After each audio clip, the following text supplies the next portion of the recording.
പരീക്ഷ സഹിക്കണം.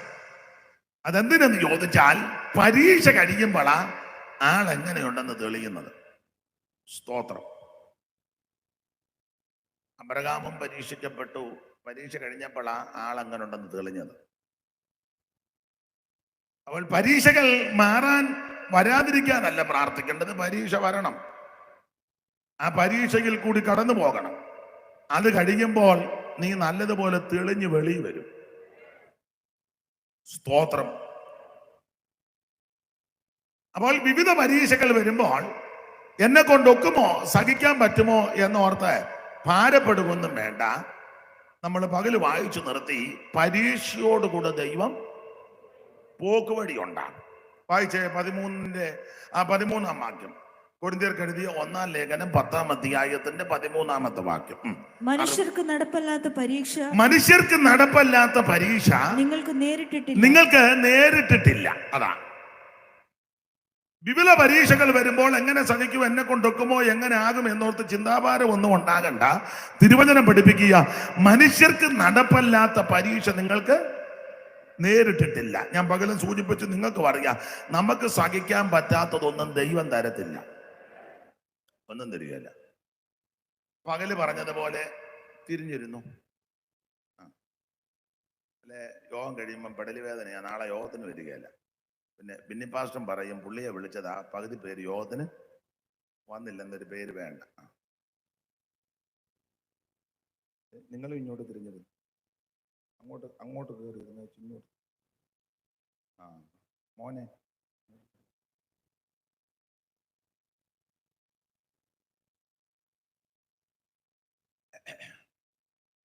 അപ്പോൾ നമുക്ക് സഹിക്കാൻ പറ്റാത്തതൊന്നും ദൈവം നമുക്ക് തരികയല്ല. സ്തോത്രം. ഇവിടെ പറയുക, മനുഷ്യർക്ക് നടപ്പല്ലാത്ത പരീക്ഷ നിങ്ങൾക്ക് നേരിട്ടിട്ടില്ല. ഈ മോന്റെ തലയിലോട്ട്, നിന്റെ പേരെന്തുവാ? ആരോൺ. നല്ല പേര്. പപ്പ എന്തി? ഗൾഫില്ല. മമ്മിയുണ്ടോ? കൈപൊക്കെ കാണട്ടെ. അവൻ പറഞ്ഞ ഇവിടെ ഉണ്ടെന്ന്. അപ്പൊ 2 പേരുണ്ടോ?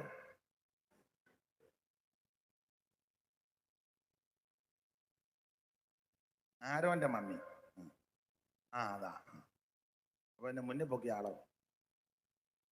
2 ആരോനുണ്ടല്ലേ? വേറെ ആരോന ഉള്ളതാണ്. അപ്പം ഈ മോന്റെ തലയിലോട്ട് ആ സഹോദരി, എനിക്ക് തോന്നുന്നില്ല, 50 കിലോയുടെ ചരക്കെടുത്ത് വെച്ചേച്ച് നീ പൂയപ്പള്ളി വരെ കൊണ്ടിറക്കാൻ പറയുമെന്ന് എനിക്ക് അങ്ങനെ പറയുന്നുണ്ട്. പുള്ളിക്കാരിയെ ട്രീറ്റ്മെന്റിന് വിധേയപ്പെടുത്തണം, എന്തെങ്കിലും കുഴപ്പം കാണും. എന്നാൽ ഇവന്റെ കയ്യില് 1/2 കിലോയുടെ സാധനം കൊടുക്കാം. മോനെ, ഇത് പാസ്ത്രങ്ങളുടെ കൊണ്ട് കൊടുക്കല്ലേ, അവിടോട്ട് കൊണ്ട് കൊടുക്കുന്ന പറയാം, അത് കുഴപ്പമില്ല. ഇവന് സഹിക്കാൻ പറ്റാത്തതൊന്നും അവന്റെ മാതാപിതാക്കൾ കൊടുക്കത്തില്ല. അവന്റെ പ്രാപ്തിയെ പറ്റി അവർക്ക് നല്ല ഉറപ്പുണ്ട്. എന്ന് പറഞ്ഞതുപോലെ സ്വർഗീയ പിതാവിന് അറിയാം നിനക്ക് സഹിക്കാൻ പറ്റുന്ന എന്തൊക്കെയാണ്, നിനക്ക് വഹിക്കാൻ പറ്റാവുന്ന എന്തൊക്കെയാണെന്ന്. നിനക്ക് വഹിക്കാൻ പറ്റാത്ത, സഹിക്കാൻ പറ്റാത്ത ഒന്നും നമ്മുടെ ദൈവം തരികയില്ല.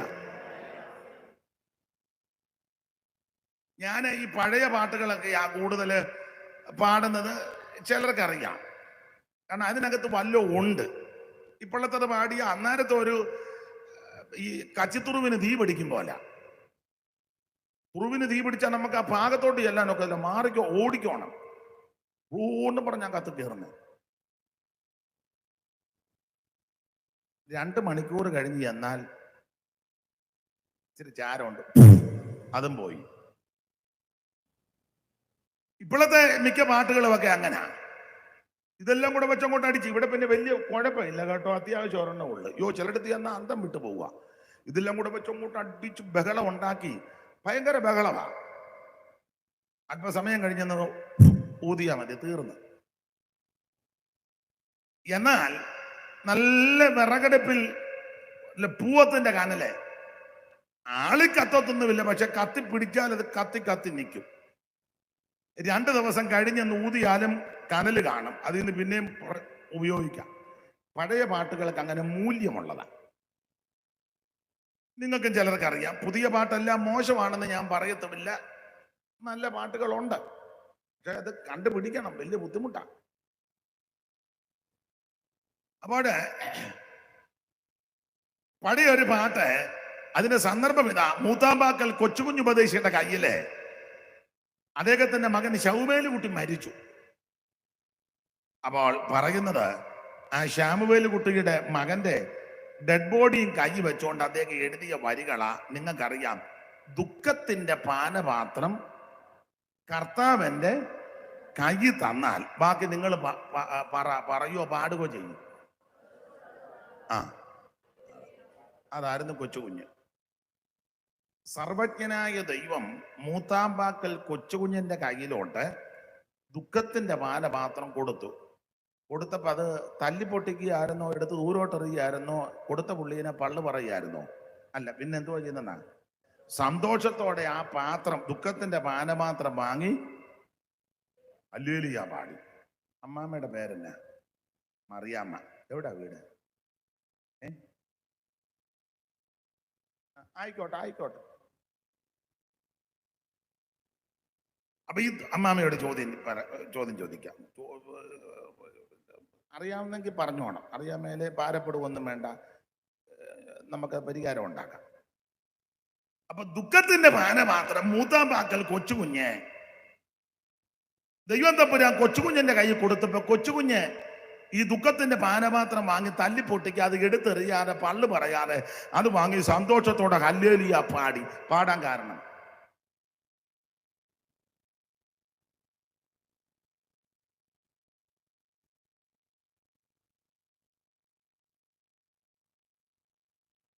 ഞാൻ ഇന്നാളെ ഒരു അമ്മയോട് ചോദിച്ചു, അതെന്നെ കൊച്ചുകുഞ്ഞ് അങ്ങനെ പാടാൻ കാര്യം. അപ്പൊ തള്ള പറഞ്ഞു, കൊച്ചുകുഞ്ഞിന് പാട്ടൊത്തിരി അറിയാമായിരുന്നു.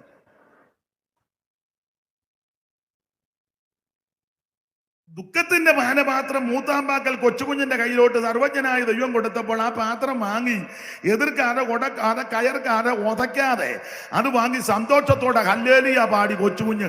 പാടാൻ കാര്യം എന്നാന്ന് അമ്മാമ്മയ്ക്ക് ആ പാട്ടറിയാവോ? മൊത്തം ഏറെക്കുറെ. എന്നാ അതിന്റെ ആൻസറും അതിനകത്തുണ്ട്.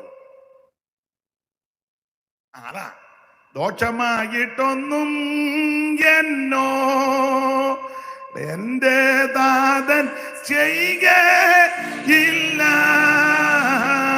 ദോഷമായിട്ടൊന്നും എന്നോ എന്റെ ദാതൻ എന്നെ അവൻ അടിച്ചാലും അവൻ എന്നെ അവൻ അടിച്ചാലും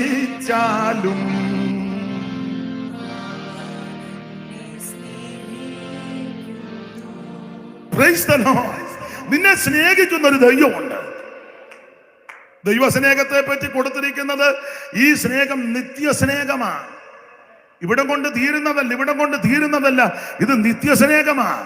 മാത്രമല്ല, തിരുവചനം പഠിപ്പിക്കുന്ന നദി പോലെ ഒഴുകുന്ന സ്നേഹമാണ്. Price the Lord. ഏദനിൽ നിന്ന് ഒരു നദി ഒഴുകി. ആ സ്നേഹത്തിന്റെ വിശേഷത, അത് 4 ശാഖയായിട്ട് ഒഴുകിയെന്ന അവൻ ഭീഷോന്, അവൻ സ്തോത്രം, ഹിദ്ദേക്കൽ, ഇങ്ങനെ 4 ശാഖ എന്ന് പറഞ്ഞാൽ ഈ ദൈവസ്നേഹത്തിന്റെ വിശേഷത 4 ദിക്കിലേക്ക് ഒഴുകിയിരിക്കുക. ഒരു വിഭാഗക്കാരെ മാത്രമുള്ള സ്നേഹമല്ല ഇത്. കേരളക്കാരെ മാത്രമല്ല, ഇന്ത്യക്കാരെ മാത്രമല്ല, അവൻ പാകിസ്ഥാനും ഒന്നുമല്ല, ലോകത്തിലുള്ള സകല രാജ്യത്തിലും സകല ദിക്കിലേക്കും ഈ സ്നേഹം ഒഴുകിയിരിക്കുക. അതാണ് യേശുവിന്റെ സ്നേഹം. ഇന്ന് രാത്രി യേശു നിന്നെ സ്നേഹിക്കുന്നു, യേശു നിന്നെ ഇഷ്ടപ്പെടുന്നു, യേശു നിന്നെ രക്ഷിക്കും, യേശു നിന്നെ വിടുവിക്കും.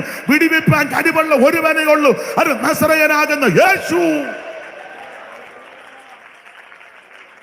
Price the Lord. അഴമരായി വതിൽ ആരറിമോ, ആയിരം നാവുണ്ട് നാലും ഞാനിതു ചൊൽവതിനാമോ,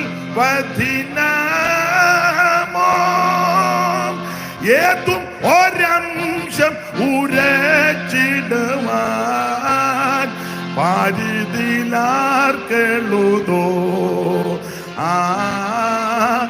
ഏതും ഒരംശം ഉരച്ചിടുവാൻ പാരിതിലാർക്കെഴുതോ സ്നേഹമിതാൽച്ചര്യമേ ഓ അതിശയമേ ഓ ചോണിതലേ ഞാനെന്നു പാടുമേ ഈ ദിവ്യ സ്നേഹത്തെ ചോണിതലേ ഞാനെന്നു പാടുമേ ഈ ദിവ്യ സ്നേഹത്തെ ദൈവ നിങ്ങളെ കൈയടിച്ച് തെറ്റരുത് മോനെ. ഒന്നാതെ എനിക്ക് പാട്ട് വലുതായിട്ട് അറിയത്തില്ല, താളബോധവും വലുതായിട്ടില്ല. പിന്നെ ജെയ്സൺ ഉള്ളത് കൊണ്ടാണ് ഞാൻ പിടിച്ചു നിൽക്കുന്നത്. അപ്പൊ ഞാൻ അഥവാ ഒരു അപാകത വരുത്തിയാലും പുള്ളി അത് മാനേജ് ചെയ്യും. അപ്പൊ നിങ്ങൾ അതിനിടയ്ക്ക് കയറി എന്നാ ഇനി ആ പാട്ട് പാടുന്നില്ല. ഇങ്ങോട്ട് തിരിഞ്ഞിരിക്കണേ, പാർശ്വങ്ങളിലെ നോക്കിക്കൊണ്ടിരിക്കണം. അപ്പൊ ശ്രദ്ധിക്കുക, സഹോദരിക്ക് കസേര ഇല്ലാതെ നിൽക്കുകയാണോ?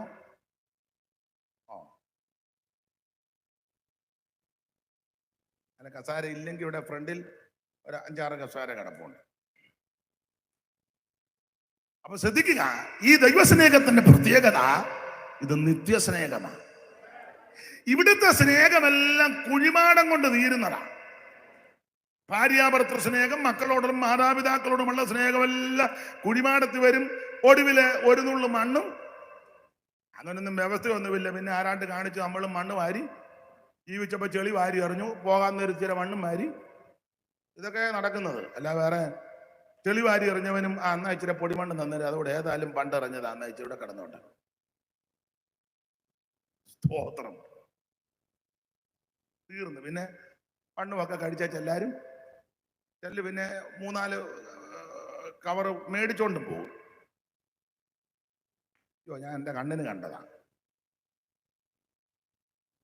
അത് കഴിഞ്ഞേച്ച് ഞാൻ നടന്നു വന്നപ്പം 2 പേര് വണ്ടിയിലിരിക്കുന്നു. ഞാൻ നോക്കി എന്തോ ഉണ്ട് വെച്ചിട്ട്. അപ്പം നോക്കിയപ്പം ഒരു 5-6 കവറ് വണ്ടിക്കകത്ത് മേടിച്ചിട്ട് എനിക്ക് ഒന്ന് പോകുമ്പം അത് അങ്ങനെയും ഗുണം വരട്ടെ. ഇവിടുത്തെ സ്നേഹമെല്ലാം ഈ കുഴിമാടം കൊണ്ട് നിൽക്കും, നിലയ്ക്കും.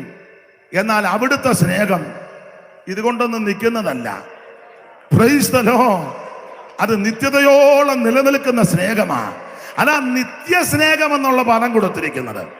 ആ സ്നേഹത്താലാണ് നമ്മളെ ദൈവം വിളിച്ച് വേർതിരിച്ചിരിക്കുന്നത്. ആ സ്നേഹമാണ് നമ്മുടെ ഉള്ളിൽ വ്യാപരിക്കേണ്ടത്. Price the Lord. അവിടുത്തെ സ്നേഹം എത്ര ശ്രേഷ്ഠമാണ്. അതെ, വിവരിക്കുന്നില്ല കർത്താവിന്റെ മകത്ത്. അപ്പോൾ നമുക്ക് സഹിക്കാൻ പറ്റാത്തതൊന്നും നമ്മുടെ ദൈവം നമുക്ക് തരികയില്ല. വായിച്ച മോളെ ഒന്നുകൂടെ 13-ാമത്തെ വാക്യം. മൈക്ക് കൂടെ വായിരും, മൈക്ക് ഓൺ ചെയ്ത് കൊടുക്ക്. മനുഷ്യർക്ക് നടപ്പല്ലാത്ത പരീക്ഷ നിങ്ങൾക്ക് നേരിട്ടിട്ടില്ല. മനുഷ്യർക്ക് നടപ്പല്ലാത്ത പരീക്ഷ നിങ്ങൾക്ക് നേരിട്ടിട്ടില്ല. നമുക്ക് സഹിക്കാൻ പറ്റാത്തൊന്നും ദൈവം തരികയില്ല. സ്തോത്രം. ആ ഇരിപ്പെല്ലാം കണ്ട എന്നെ പോലെ ഇത് ഫസ്റ്റ് ഞാനായതുകൊണ്ടാണ് ഇവിടെയും വന്ന് ഇരിക്കുന്നത്. ഈ നമുക്ക് തോന്നും നമ്മുടെ വിഷയമായ ഏറ്റവും വലുതെന്ന്. എന്റെ ദൈവമേ, അതിലൊക്കെ എത്രയോ ഭീകരമായ വിഷയങ്ങളിൽ കൂടി അനുഭവിക്കുന്നവരുണ്ട്. എനിക്ക് ഈ പെന്തിക്കോസുകാരുടെ ചിലരുടെ വിഷയങ്ങളൊക്കെ കേൾക്കുമ്പോൾ എനിക്ക് ചിലപ്പോൾ ചിരിയും വരും, ഇതുങ്ങളോട് അങ്ങ് അരിശവും വരും. സ്തോത്രം. പാസ്റ്റേ പ്രാർത്ഥിക്കണം. എന്തുവാ, നമ്മളെ വീട് പണിത് മേളത്തെ നില ഇച്ചിരി കൂടെ പൂർത്തീകരിക്കാനുണ്ട്. അപ്പം മോൻ പറഞ്ഞു ഒരു മുറിയും കൂടെ എടുക്കണമെന്ന്. താമസിക്കുന്ന ആരാ? തള്ളയും തന്തയും. മുറി 4-5 എണ്ണം. അപ്പൊ അതിന്റെ പണി ഇതുവരെ പൂർത്തീകരിച്ചില്ല. തന്നെയാണ് അവനെ പറഞ്ഞത് നിലമ്പൂര് തേക്ക് കൊണ്ട് പണിയണമെന്നാ, കട്ടളയും ജനലും എല്ലാം. തേക്ക് ഇതുവരെ കിട്ടില്ല. വിഷയത്തിനൊന്ന് ഒരു ടെൻഷനാണ്.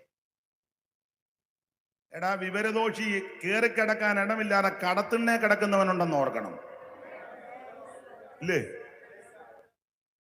അന്തി ഉറങ്ങാൻ ഇടമില്ലാതെ കടത്തിണ്ണേൽ കട അടയ്ക്കാൻ അവൻ നോക്കിയിരിക്കുക. അടയ്ക്കുന്നതിന് മുന്നേ കയറി കിടക്കാനൊക്കുകയല്ല. കടയടച്ച് ഷട്ടർ വിട്ട് ഓണർ പോയി കഴിഞ്ഞ് അവൻ പയ്യെ തുണി വിരിച്ച് അങ്ങനെയുള്ളവനുണ്ടെന്ന് ഓർക്കണം. അങ്ങനെയുള്ളവരെ ഓർക്കുമ്പം ദൈവം നിന്നെ എന്ത് ഭദ്രമായിട്ടാണ് നടത്തുന്നത്, ഇല്ലേ? അങ്ങനെ കൊണ്ട് ചിന്തിക്കുക. അങ്ങനെ ചിന്തിക്കുമ്പോ നിനക്ക് ടെൻഷൻ ഇല്ലല്ലോ. ഞാൻ അങ്ങനെ ചിന്തിക്കുന്ന ആളാ. അതുകൊണ്ട് തന്നെ എനിക്ക് എന്നെ കണ്ട എന്തെങ്കിലും ടെൻഷൻ പറയുമോ? നല്ല ഏലായി, ഒരു ടെൻഷനും ഇല്ല. നാളൊരു തള്ള പറഞ്ഞു, എന്തോ ടെൻഷൻ എടുക്കാൻ, രാവിലെ കുളിയും കഴിഞ്ഞ് പൊത്തവാട്ടി ഇങ്ങനെ നടന്നാ പോരെയെന്ന്. ഞാൻ പറഞ്ഞു, തള്ളേ നിങ്ങൾ വർത്താനം പറയുന്നത് വളരെ സൂക്ഷിച്ചു വേണം. അവരുടെ ഡയലോഗ് ചുമ്മാ ഇങ്ങനെ നടന്നാൽ മതിയെന്ന്. പിന്നെ ചുമ്മാ നടന്നാവില്ലേ ഇങ്ങനെ ഒക്കുവോ? ഇവിടെ ഇരിക്കുന്ന എല്ലാവർക്കും പ്രശ്നമുള്ളവരാ. പ്രശ്നമില്ലേ? ഇല്ലേ? ഉണ്ട്. ആർക്കാ പ്രശ്നമില്ല? ഒരു പ്രശ്നമില്ലാത്തൊരു കൈപൊക്കിക്ക്. അവരെ കൊണ്ട് ഇന്ന് രാത്രി ഞാൻ പോവുക. അങ്ങനെ ഒരാളെ നോക്കിക്കൊണ്ട് ഞാൻ ഇരിക്കുക. ഇവിടെ ഇരിക്കുന്ന എല്ലാവർക്കും ഒന്നല്ലെങ്കിൽ മറ്റൊരു പ്രശ്നം എല്ലാവർക്കും ഉണ്ട്.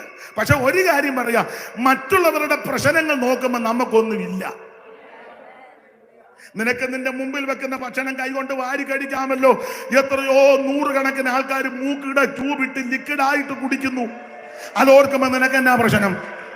അതോർക്കുമ്പോ നിനക്ക് എന്തോ പ്രശ്നമുണ്ട്, പറ. Praise the Lord, praise the Lord. അതോർക്കുമ്പോ നിങ്ങൾക്ക് ആർക്കും അമ്മാവിക്ക് വല്ല പ്രശ്നം? അതോർക്കുമ്പോ വല്ല പ്രശ്നമുണ്ടോ? ഒരു പ്രശ്നവും ഇല്ല. മക്കളില്ലാതെ ഭാരപ്പെടുന്ന എത്രയോ പേരുണ്ട്. വർഷങ്ങളായിട്ട് പ്രാർത്ഥിച്ച് ഒരു കുഞ്ഞിക്കാല് കാണുവാൻ. അപ്പൊ ദൈവം 3 മക്കളെ തന്നില്ലേ, എന്തുവാ പ്രശ്നം? ഉണ്ടെങ്കിൽ ഇപ്പൊ പറയണം. ആർക്കാ പ്രശ്നം? അങ്ങനെയുള്ളവരെ വെച്ച് നോക്കുമ്പോ നമുക്ക് ഒരു പ്രശ്നവും ഇല്ല. പക്ഷേ പ്രാർത്ഥിക്കണം. മോന്റെ കല്യാണമാ. നമ്മൾ വീഡിയോ എടുക്കുന്നവൻ ചിലപ്പം വരുമെന്നാ തന്നെയല്ല. ഞങ്ങൾ ഡ്രസ്സ് എടുക്കാനായിട്ട് കരിക്കിനെത്തി പോകണമെന്ന് പറഞ്ഞപ്പം പറഞ്ഞു അത് പൂട്ടി. എന്നാ പിന്നെ കല്യാണിൽ കയറാന്ന് പറഞ്ഞു. അപ്പം മോടെ വീട്ടുകാർ പറഞ്ഞു കല്യാണിൽ വേണ്ട, നമുക്ക് മഹാലക്ഷ്മിക്കകത്ത് ഇതാ ടെൻഷൻ. ഞാൻ പറഞ്ഞ് മനസ്സിലാകുന്നുണ്ടോ? ബന്ധുക്കാർ തമ്മിൽ തർക്കമാ. ഒരു ചെറുക്കൻ്റെ വീട്ടുകാർ പറഞ്ഞു കല്യാണം കയറാം, പെണ്ണിന്റെ വീട്ടുകാർ പറഞ്ഞു അത് തർക്കമാ. അതാ ഒരു ടെൻഷൻ. എടാ, ഒരു ജോഡി തുണി മേടിക്കാൻ നിർവാഹമില്ലാതെ ഭാരപ്പെടുന്ന എത്ര എണ്ണമുണ്ട്? അത് വെച്ച് നോക്കുമ്പോ നമുക്ക് എന്നാ പ്രശ്നം, പറ. പാസ്റ്റേ പ്രാർത്ഥിക്കണം. ഗസ്റ്റ് വരുന്നുണ്ട്, അവർക്ക് ഫുഡും ഒക്കെ. എനിക്കാണ് ഒത്തിരി ടെൻഷനാ. തന്നെയല്ല, എനിക്ക് ഒത്തിരി ഒരു നേരം ഭക്ഷണം കഴിക്കാനില്ലാതെ വിശപ്പോടിരിക്കുന്ന 100 കണക്കിന് 1000 അത് വെച്ച് നോക്കുമ്പോൾ നിങ്ങൾക്ക് എന്നാ പ്രശ്നമുണ്ട്? ഒരു പ്രശ്നവും ഇല്ല. സ്തോത്രം. നമ്മളെ മറ്റുള്ളവരെയും കൂടെ ശ്രദ്ധിക്കണം. നമ്മൾ വേറെ ആരെയും ശ്രദ്ധിക്കുന്നില്ലല്ലോ, അതുകൊണ്ടല്ലേ ടെൻഷൻ. നമുക്കെല്ലാം സ്വന്തം കാര്യം. പണ്ട് കവി പാടി, തന്റെ കാര്യം അഖിലം നടക്കണം, തന്റെ ഭാര്യയും സുതനും സുഖിക്കണം. എല്ലാവരുടെയും സ്വാർത്ഥ താല്പര്യമാണ്. എന്റെ കാര്യമെല്ലാം നന്നായിട്ട് നടക്കണം, എന്റെ ഭാര്യയും കൊച്ചുങ്ങളും നന്നായിട്ട് സുഖിക്കണം. അത് കുഴപ്പമൊന്നുമില്ല, നല്ല കാര്യമാണ്. എന്നാൽ അതുകൊണ്ട് തൃപ്തിപ്പെടുകയല്ല. അടുത്തത്, അന്യരൊക്കെയും കിന്നരായി തീരണം. അത് വലിയ അക്രമമാണ്.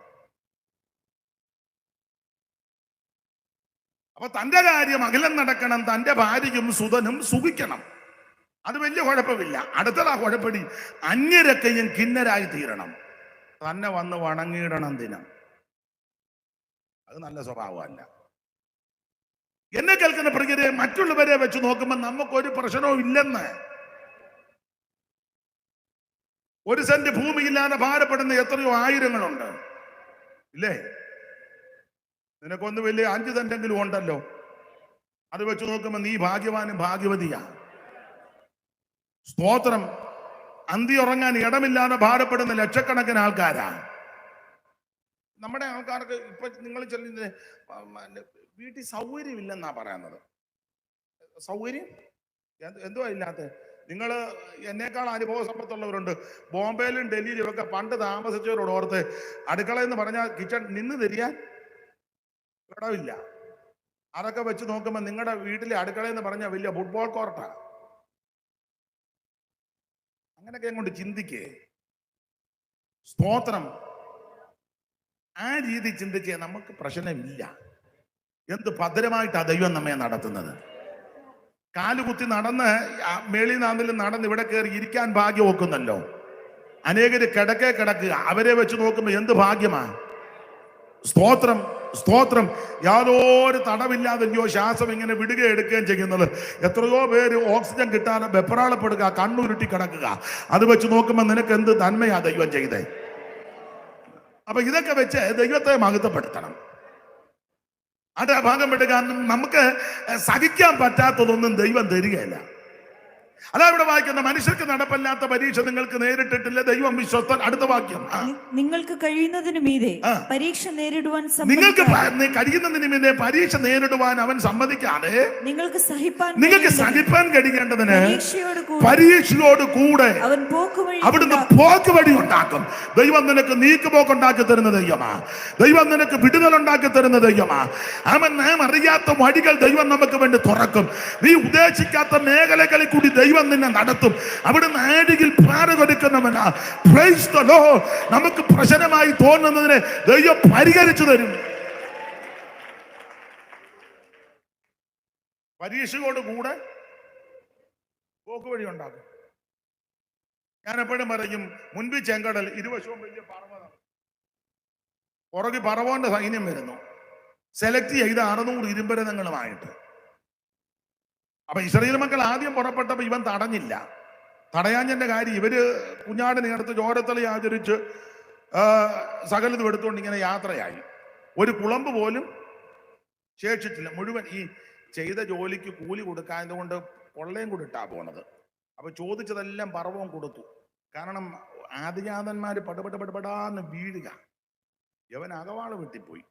അവൻ പറഞ്ഞു മുഴുവൻ കൊടുത്തേക്കാൻ പറഞ്ഞു. കൊള്ള ഇട്ടായി ഇറങ്ങിയത്. ഒരു കുളമ്പ് പോലും മിസ്രയീമിൽ അടിച്ച് തൂത്തുവാരിയാ കൊണ്ടുപോകുന്നത്. സൈമൺ സാറ് കൊടുത്തിരിക്കുന്ന ഒരു പ്രയോഗം ഇങ്ങനെ, എല്ലാം എടുത്ത് പെട്ടികൾ മേശകൾ കട്ടിൽ ശിശുത്തൊട്ടിൽ അരികിടും പുട്ടിൽ. അപ്പം പെട്ടി, മേശ, കട്ടില്, ശിശുക്കളെ കടത്തുന്ന തൊട്ടി, അരികിടുന്ന പുട്ടിൽ മുഴുവൻ അടിച്ചു തൂത്തിഞ്ഞു കൊണ്ടുപോകുന്നത്. പെട്ടികൾ മേശകൾ കട്ടിൽ ശിശുത്തൊട്ടിൽ അരികിടും പുട്ടിൽ, ചട്ടി മരം കലം കൊട്ട പിന്നെ ചട്ടറ്റ വേലകൾ കൂട്ടി, അട്ടിയടുക്കി ശകടത്തിന്റെ തട്ടു തകരുമെന്നോണം. പെട്ടികൾ മേശകൾ കട്ടിൽ ശിശുത്തൊട്ടിൽ അരികിടും പുട്ടിൽ. അപ്പൊ ചുരുക്കി പറഞ്ഞ ഇതെല്ലാം കൂടെ എടുത്തോണ്ട് തൂത്തിഞ്ഞു പോന്നു. പെട്ടിയും കുട്ടിയും മട്ടിയും ചട്ടിയും പട്ടിയും തൊട്ടിയും എന്ന് വേണ്ട സകലതും തൂത്തിഞ്ഞു കൊണ്ടുപോകുന്നു. അപ്പൊ ഇവര് വന്ന് ചെങ്കടൽ തീരത്ത് വന്ന് നിൽക്കുക. മുൻപിൽ ചെങ്കടൽ, ഇരുവശവും പർവ്വതം. പുറകോട്ട് നോക്കിയപ്പോ പർവ്വം വരുന്നത്. അപ്പൊ ആദ്യം വരാഞ്ഞ് എന്നാന്ന് ചോദിച്ചാൽ, ഇവരിങ്ങോട്ട് പോകുന്നപ്പോ അവിടെ ശവോടൊക്കെ നടത്തുക. എവിടെ? മിസ്രയീമിൽ. ഇവര് ജയത്തിന്റെ പാട്ട് പാടി ഇങ്ങോട്ട് പോകുന്നപ്പോ അവിടെ ശവോടൊക്കെ. അതുകൊണ്ടാണ് പുള്ളി ആദ്യം ഇറങ്ങാഞ്ഞത്. അവനും ചിന്തിച്ച് കാണും ആദ്യം ചവോടൊക്കെ അങ്ങ് നടക്കട്ടെന്ന്. നിങ്ങളാട്ട സംഖ്യാപുസ്തകം മോളെ 33-ാം അധ്യായത്തിന്റെ 1, 2, 3 വാക്യം വായിച്ചേ. അഹരോന്റെയും കൈകീഴിൽ ഗണം ഗണമായി മിസ്രയീം ദേശത്ത് നിന്ന് പുറപ്പെട്ട ഇസ്രായേൽ മക്കളുടെ പ്രയാണങ്ങൾ ആവിത്. മോശെ യഹോവയുടെ കൽപ്പന പ്രകാരം അവരുടെ പ്രയാണക്രമത്തിൽ അവരുടെ താവളങ്ങൾ എഴുതി വെച്ചു. താവളമായി അവർ ചെയ്ത പ്രയാണങ്ങളാവിത്. 1-ാം മാസം 15-ാം തീയതി അവർ റമസേസിൽ നിന്ന് പുറപ്പെട്ടു. പിന്നെ പെസഹ കഴിഞ്ഞ പിറ്റേനാൾ, കഴിഞ്ഞതിന്റെ പിറ്റേ ദിവസം 14-ാം തീയതി ആണല്ലോ പെസഹ. 15-ൽ അവര് പുറപ്പെട്ടു. പിന്നെ ഇസ്രായേൽ മക്കൾ എല്ലാം മിസ്രയീമ്യരും ഇസ്രായേൽ മക്കൾ എല്ലാവരും മിസ്രയീമ്യര് കാണെ യുദ്ധസന്നദ്ധരായി പുറപ്പെട്ടു. അടുത്തത് മിസ്രയീമ്യരോ യഹോവ തങ്ങളുടെ ഇടയിൽ സംഹരിച്ച കടിഞ്ഞൂലുകളെ എല്ലാം കുഴിച്ചിടുകയാണ്. അവിടെ ശവോടൊക്കെ നടക്കുക. ഇവര് ജയത്തിന്റെ പാട്ട് പാടി ഇങ്ങോട്ട് പോന്നപ്പോൾ അപ്പറ ശവോടൊക്കെ ഇവര് പാട്ട് പാടിയത് ജയത്തിൻ കോശം, ഉല്ലാസഘോഷം,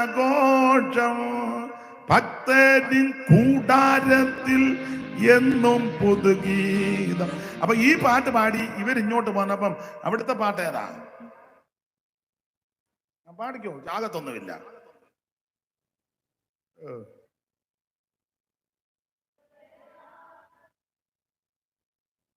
ഇങ്ങനെ ചെയ്യാതിരിക്കുന്ന നല്ലത്. സ്വർഗയാത്ര. അപ്പൊ ശ്രദ്ധിക്കുക, മിസ്രയീമിനെ അവിടെ ശവസംസ്കാരം നടത്തുക. എന്തിനറിയാം, അതെല്ലാം കഴിഞ്ഞ് ഇസ്രയേൽ മക്കളുടെ പിന്നാലെ പാഞ്ഞു വന്നു. അപ്പോൾ ഈ ഇങ്ങനെ പാഞ്ഞു വന്നപ്പോൾ മുൻപിൽ ചെങ്കടൽ, ഇരുവശവും പർവ്വതം. ഇസ്രയേൽ മക്കൾ തലപൊക്കി നോക്കിയപ്പോൾ ഫറവോന്റെ സൈന്യം വരികയാ. പരീക്ഷയോടുകൂടെ പോക്ക് വഴിയുണ്ട്, പരീക്ഷയോട് കൂടെ നിനക്ക് പോക്ക് വഴിയുണ്ടെന്ന് അവര് തലപൊക്കിയപ്പോൾ ഫറവോന്റെ സൈന്യം വരുന്നു. ഇസ്രായേൽ ഭാരപ്പെട്ട് നിലവിളിച്ചു, വല്ലാതെ പ്രശ്നം. അപ്പോൾ ദൈവം തമ്പുരാൻ മോശയോട് പറഞ്ഞു, നീ ഒരു കാര്യം ചെയ്യുക, ഇസ്രായേലിനോട് മിണ്ടാതിരിക്കാൻ പറയി. വിശ്വാസമില്ലാത്തവൻ മിണ്ടാതിരിക്കുന്നതാണ് നല്ലത്. നീ ഉമ്മ ചപ്പറാത്തി അടിക്കരുത്, മിണ്ടാതെ ഏതെങ്കിലും മൂല ഇരുന്നേച്ച് പൊക്കോണം. വിശ്വാസമുള്ളവരെ പറയാവുള്ളൂ. ചുമ്മാ അവിശ്വാസത്തിന്റെ വാക്ക്, നിരാശയുടെ വാക്കൊന്നും നീ പറയരുത്.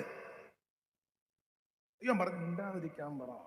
വായിച്ചേ മോളെ 14:13 പുറപ്പാട്. പിന്നെ അവിടെ എന്തിയോ അതൊക്കെ എഴുതിയേക്കുന്നേ.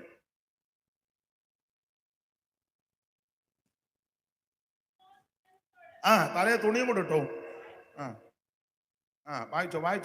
അതിന് മോശ ജനത്തോട് ഭയപ്പെടേണ്ട, ഉറച്ചു നിൽപ്പി, യഹോവ ഇന്ന് നിങ്ങൾക്ക് ചെയ്യുവാനിരിക്കുന്ന രക്ഷ കണ്ടുകൊള്ളുക. അടുത്ത വാക്യം, നിങ്ങൾ ഇന്ന് കണ്ടിട്ടുള്ള മിസ്രയീമ്യരെ ഇനി ഒരു നാളും കാണുക. അടുത്തത്, യഹോവ നിങ്ങൾക്ക് വേണ്ടി യുദ്ധം ചെയ്യും. അടുത്തത്, നിങ്ങൾ മിണ്ടാതിരിക്കുക. അതല്ലേ വിഷയം. നിങ്ങളുടെ വായും ചുണ്ടും അടങ്ങിയിരിക്കുക. നീ അവിശ്വാസത്തിന്റെ വാക്ക് പറയാതെ, നിരാശയുടെ വാക്ക് പറയാതെ, പരാജയത്തിന്റെ വാക്ക് പറയാതെ മിണ്ടാതിരിക്കുക. നീ വിശ്വാസത്തിന്റെ വാക്ക് പറ. എന്റെ ദൈവം എന്നെ വിടുവിക്കും, എന്റെ ദൈവം എന്നെ സൗഖ്യമാക്കും, എന്റെ ദൈവം എന്നെ രക്ഷിക്കും. ശത്രുവിന്റെ കയ്യിൽ ദൈവം എന്നെ വിട്ടുകൊടുക്കത്തില്ല. എന്റെ പ്രശ്നങ്ങൾക്ക് എന്റെ ദൈവം പരിഹാരം തരും. ഞാൻ മുടിഞ്ഞു പോകാൻ ദൈവം അനുവദിക്കത്തില്ല, ഞാൻ നശിച്ചു പോകാൻ ദൈവം അനുവദിക്കത്തില്ല. വിശ്വാസത്തിന്റെ വാക്ക് പറ.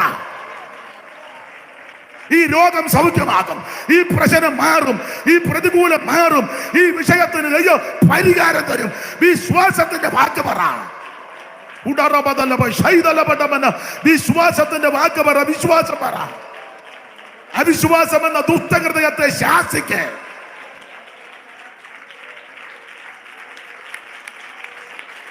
ദൈവത്തിന് മഹത്വം, ദൈവത്തിന് മഹത്വം, ദൈവത്തിന് മഹത്വം, ദൈവത്തിന് മഹത്വം.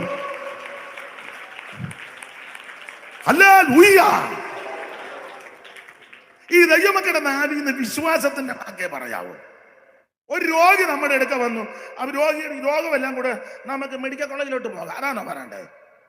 കൂട്ടാളിലേക്ക് പ്രാർത്ഥിക്കുക, യേശു സൗഖ്യമാക്കും.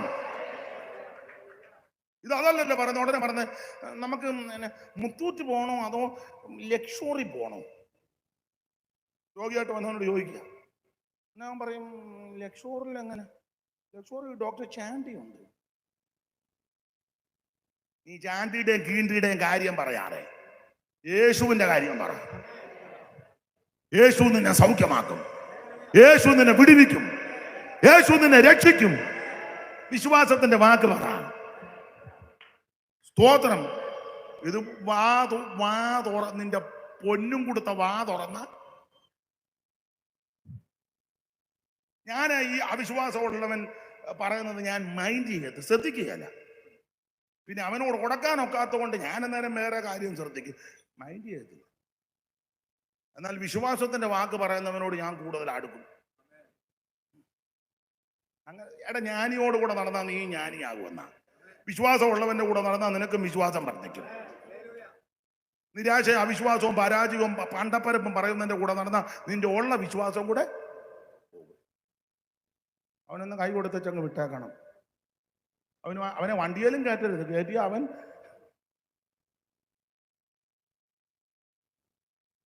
സ്തോത്രം. വിശ്വാസത്തിന്റെ വാക്ക് പറയണം. ദൈവം നിനക്ക് ദോഷമൊന്നും വരുത്തുകയല്ല. അതുകൊണ്ടാണ് ദൈവം തമ്പുരാൻ പറഞ്ഞ് ജനത്തോട് മിണ്ടാതിരിക്കാൻ പറ. നാവടക്ക്. എന്നിട്ട് ദൈവം തമ്പുരാൻ മോശയോട് പറഞ്ഞ് ജനത്തോട് നാവടക്കാൻ പറ. ഈ പരാജയം ഒന്നും വിളിച്ചു പോവരുത്. കനാൻ ദേശം ഒത്തു നോക്കാൻ പോയിച്ചു വന്ന് 10 എന്നതാ പറഞ്ഞത്. അയ്യോ, മുഴുവൻ പണ്ടപ്പരപ്പല്ലേ പറഞ്ഞു. മോശം പറഞ്ഞു നമുക്ക് സാക്ഷ്യം കേൾക്കാം. ഓരോരുത്തർ എഴുന്നേറ്റ് പറഞ്ഞു ദേശമൊക്കെ നല്ലതാ ഞങ്ങൾ കണ്ടു, പക്ഷെ കിട്ടുമെന്ന് വലിയ പ്രതീക്ഷയൊന്നും അതാ വായി നിറങ്ങുന്നത്. ഒന്ന് ഒരുത്തൻ പറഞ്ഞു അവിടെ തൽമായിയെ കണ്ടേച്ചാ ഞങ്ങൾ വന്നത്, അതിന്റെ വെപ്പറാളെ ഇതുവരെ മാറിയിട്ടില്ല. ഉടനെ അപ്പുറം ഇന്നും പറഞ്ഞു ഞങ്ങൾ ശേഷായിയെ കണ്ടു, അത് കണ്ടേ പിന്നെ നെഞ്ചിന് ഇടിപ്പ് കൂടുന്നു, 72 ഇപ്പൊ ഒരു 92ഓളം വരുന്നു, പ്രാർത്ഥിക്കണം. ഉടനെ ഒരുത്തൻ പറഞ്ഞു ഞങ്ങൾ അവരുടെ മുമ്പിൽ വെട്ടുക്കിളിയെ പോലെ തോന്നി. അപ്പം വേറൊരുത്തൻ പറഞ്ഞു മിക്കവാറും നമ്മളെ നക്കിക്കളയാൻ സാധ്യത ഉണ്ട്. ഒരുത്തൻ പറഞ്ഞു നമ്മളെ തിന്നു കളയുന്ന ജാതിയാണ്. കണ്ടേച്ച് വന്ന് ഇതല്ല വായി വിളിച്ചു പോകുന്നത്. അന്നേരം ദൈവത്തിനും അങ്ങ് ദൈവം പറഞ്ഞു ഈ അവിശ്വാസവും നിരാശയും പരാജയം പറഞ്ഞ ഒറ്റ ഒരുത്തൻ കനാനി ചെല്ലുകയെന്ന് പറഞ്ഞു. ഒറ്റ ഒരുത്തൻ ചെല്ലുകയല്ല, അവിശ്വാസമുള്ള ഒറ്റ ഒരുത്തൻ ചെല്ലുകയല്ല. ദൈവം തമ്മിൽ സത്യം ചെയ്തെന്നാ വായിച്ചേ. 95 സങ്കീർത്തനം 10 വാക്യം. സങ്കീർത്തനം 95ന്റെ 10. പെട്ടെന്ന്.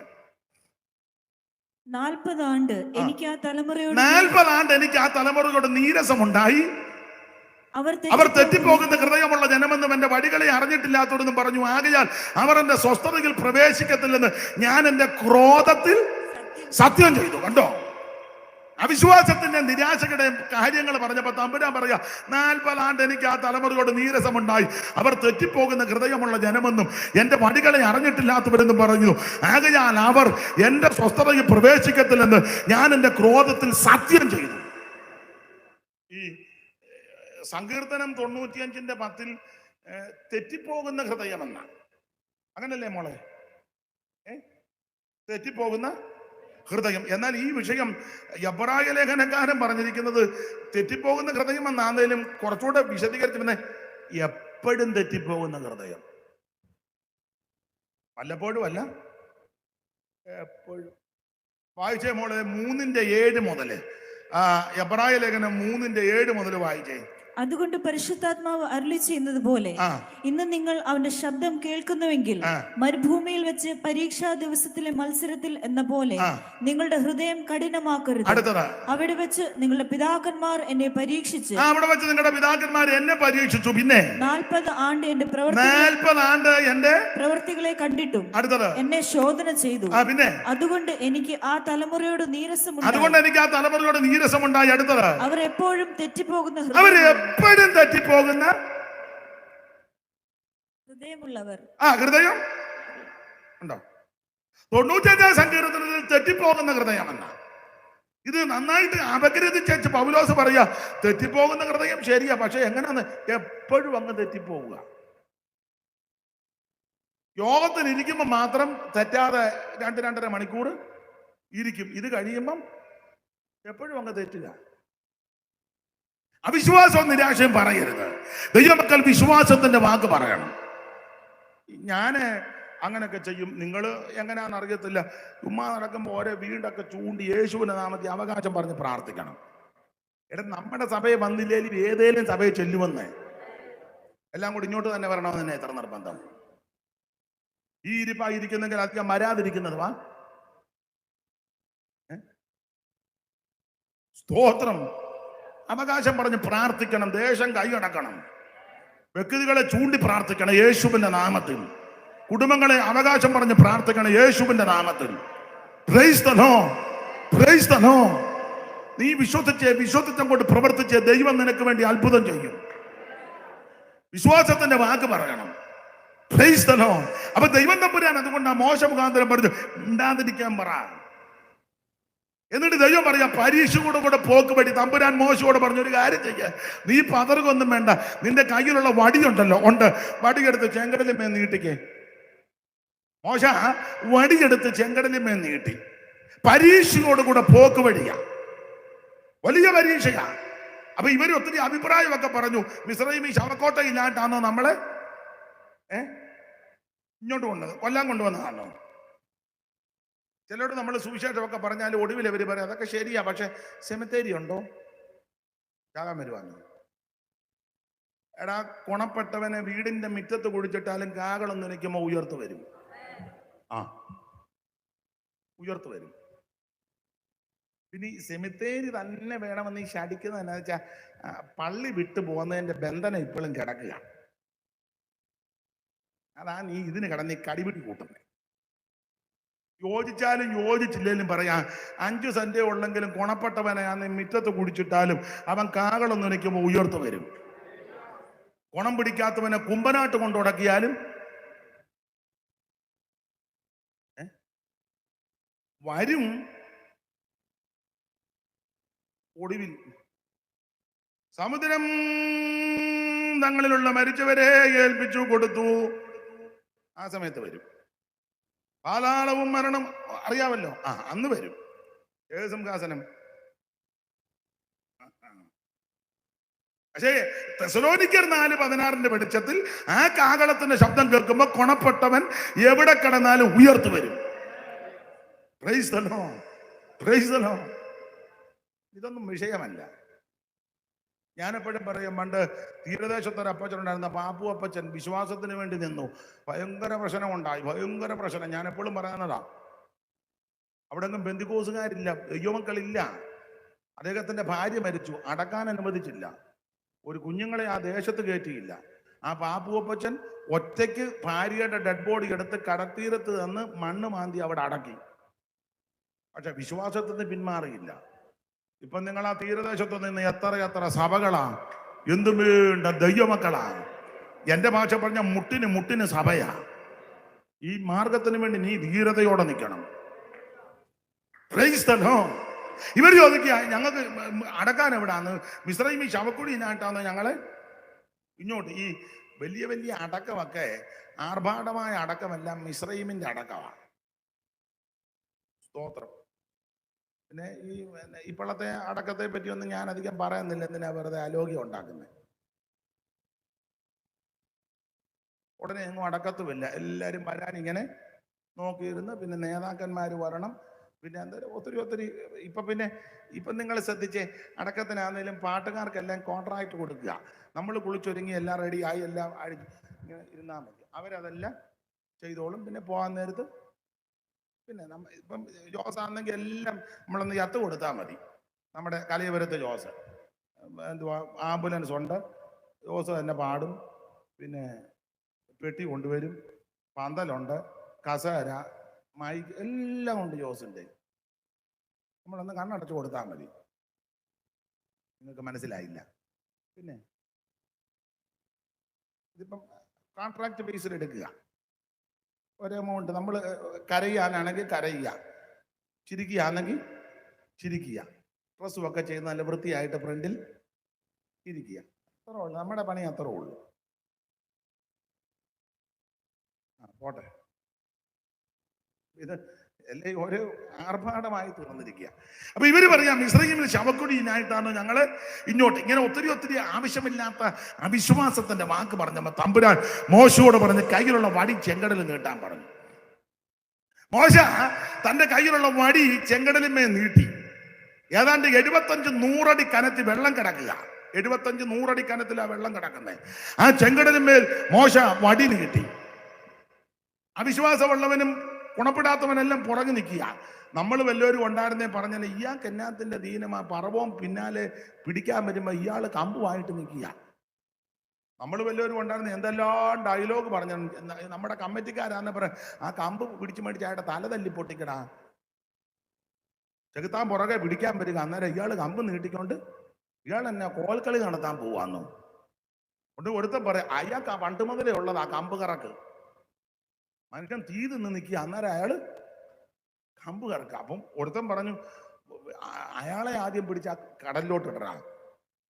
നമ്മളാണ് എന്തെല്ലാം വകുപ്പ് പറയും. സ്തോത്രം. മോശ ഇതൊന്നും ശ്രദ്ധിക്കുന്നില്ല, വടി നീട്ടിക്കൊണ്ട് ഇങ്ങനെ നിൽക്കുക. ഈ കുണം പിടിക്കാത്തവന്റെ കണ്ണുകൊണ്ട് നോക്കുമ്പോൾ ഒരു കിളവൻ ഒരു ഉണക്കക്കമ്പം പിടിച്ചുകൊണ്ട് നിൽക്കുന്നു. ഏതാ? കുണം പിടിക്കാത്തവന്റെ കണ്ണുകൊണ്ട് നോക്കുമ്പോ. ദൈവമായിട്ട് ബന്ധമില്ലാത്തവന്റെ കണ്ണുകൊണ്ട് നോക്കുമ്പോൾ, ജഡീകന്റെ പ്രാകൃതന്റെ വാവിഷ്ഠാനക്കാരന്റെ ഗുണപ്പെടാത്തവന്റെ കണ്ണുകൊണ്ട് നോക്കുമ്പോൾ ഒരു കിളവൻ ഒരു ഉണക്കക്കമ്പും പിടിച്ചോണ്ട് ഇയാൾക്ക് എന്നതിന്റെ ദീനമായി ഇങ്ങനെ നിൽക്കുക. ചെകുത്താൻ പുറകെ വരുന്ന പിടിക്കാൻ. അവൻ വരുന്നത് എങ്ങനെയാന്ന് 15-8 വായിച്ചേ മോളെ, 9 വായിച്ചോ. പുറപ്പാട് 15-9. ചെകുത്താൻ വരുന്നത് എന്തിനാണ്? ഞാൻ പിന്തുടരും, പിടിക്കും. ഞാൻ പിന്തുടരും, പിടിക്കും. ഫറവോൻ പറഞ്ഞു വരിക, ഞാൻ പിന്തുടരും, ഞാൻ പിടിക്കും, പിന്നെ കൊള്ള പങ്കിടും. എന്റെ ആശ അവരാൽ പൂർത്തിയാക്കും. ഞാൻ എന്റെ വാൾ ഊരും. എന്റെ കൈ അവരെ നിഗ്രഹിക്കും എന്ന് ശത്രു പറഞ്ഞു. അപ്പൊ ഫറവോൻ ഇത് പറഞ്ഞുകൊണ്ട് വരിക, ഞാൻ പിടിക്കും, പിന്തുടരും, കൊള്ള പങ്കിടും, എന്റെ വാളൂരും, എന്റെ കൈ അവരെ നിഗ്രഹിക്കുമെന്ന് പറഞ്ഞ് ഫറവോൻ പുറകെ വരുമ്പം വല്യപ്പൻ താണ്ട കണ്ണും അടച്ച് കമ്പും പിടിച്ചോണ്ടിരിക്കുന്നു. Mama belam tu dia ya bendan ya goba, mama belam tu dia ya bendan ya goba, mama belam tu dia ya bendan ya goba, mama belam tu dia ya bendan ya goba. Ayabanenikulla rekshayum daivamumam agayalabannoru vasa stalam chamayven happy through the panapan ജ്ഞാനവനെ പുകഴ്ത്തി പാടും പരമനു പരിചോദു ഞാൻ വരുമവനു സദതം ജയ പാടും പരമനു പരിചോദു ഞാൻ.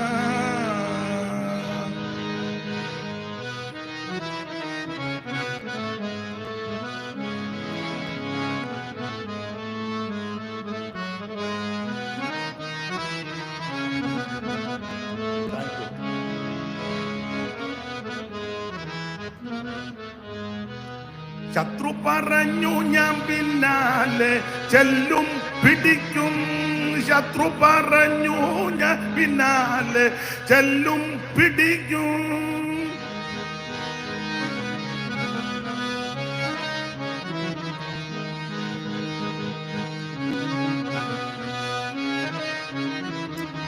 ശത്രു പറഞ്ഞു ഞാൻ പിന്നാലെ ചെല്ലും പിടിക്കും, വിദ്രുതമപകൃതം ഭദ്രം ഞാൻ ഭാഗിച്ചിടും, തൃപ്തിപ്പെടുമെന്നാൽമ വസ്ത്രയെ കൊണ്ടുമുടൽ ഉത്തരിച്ചാൻ വാളാൽ ഞാൻ നിഗ്രഹിക്കും, അവരെ പാടും പരമനു പരിചോട് ഞാൻ വരുമവനു സതതം ജയ പാടും പരമനു പരിചോട് ഞാൻ.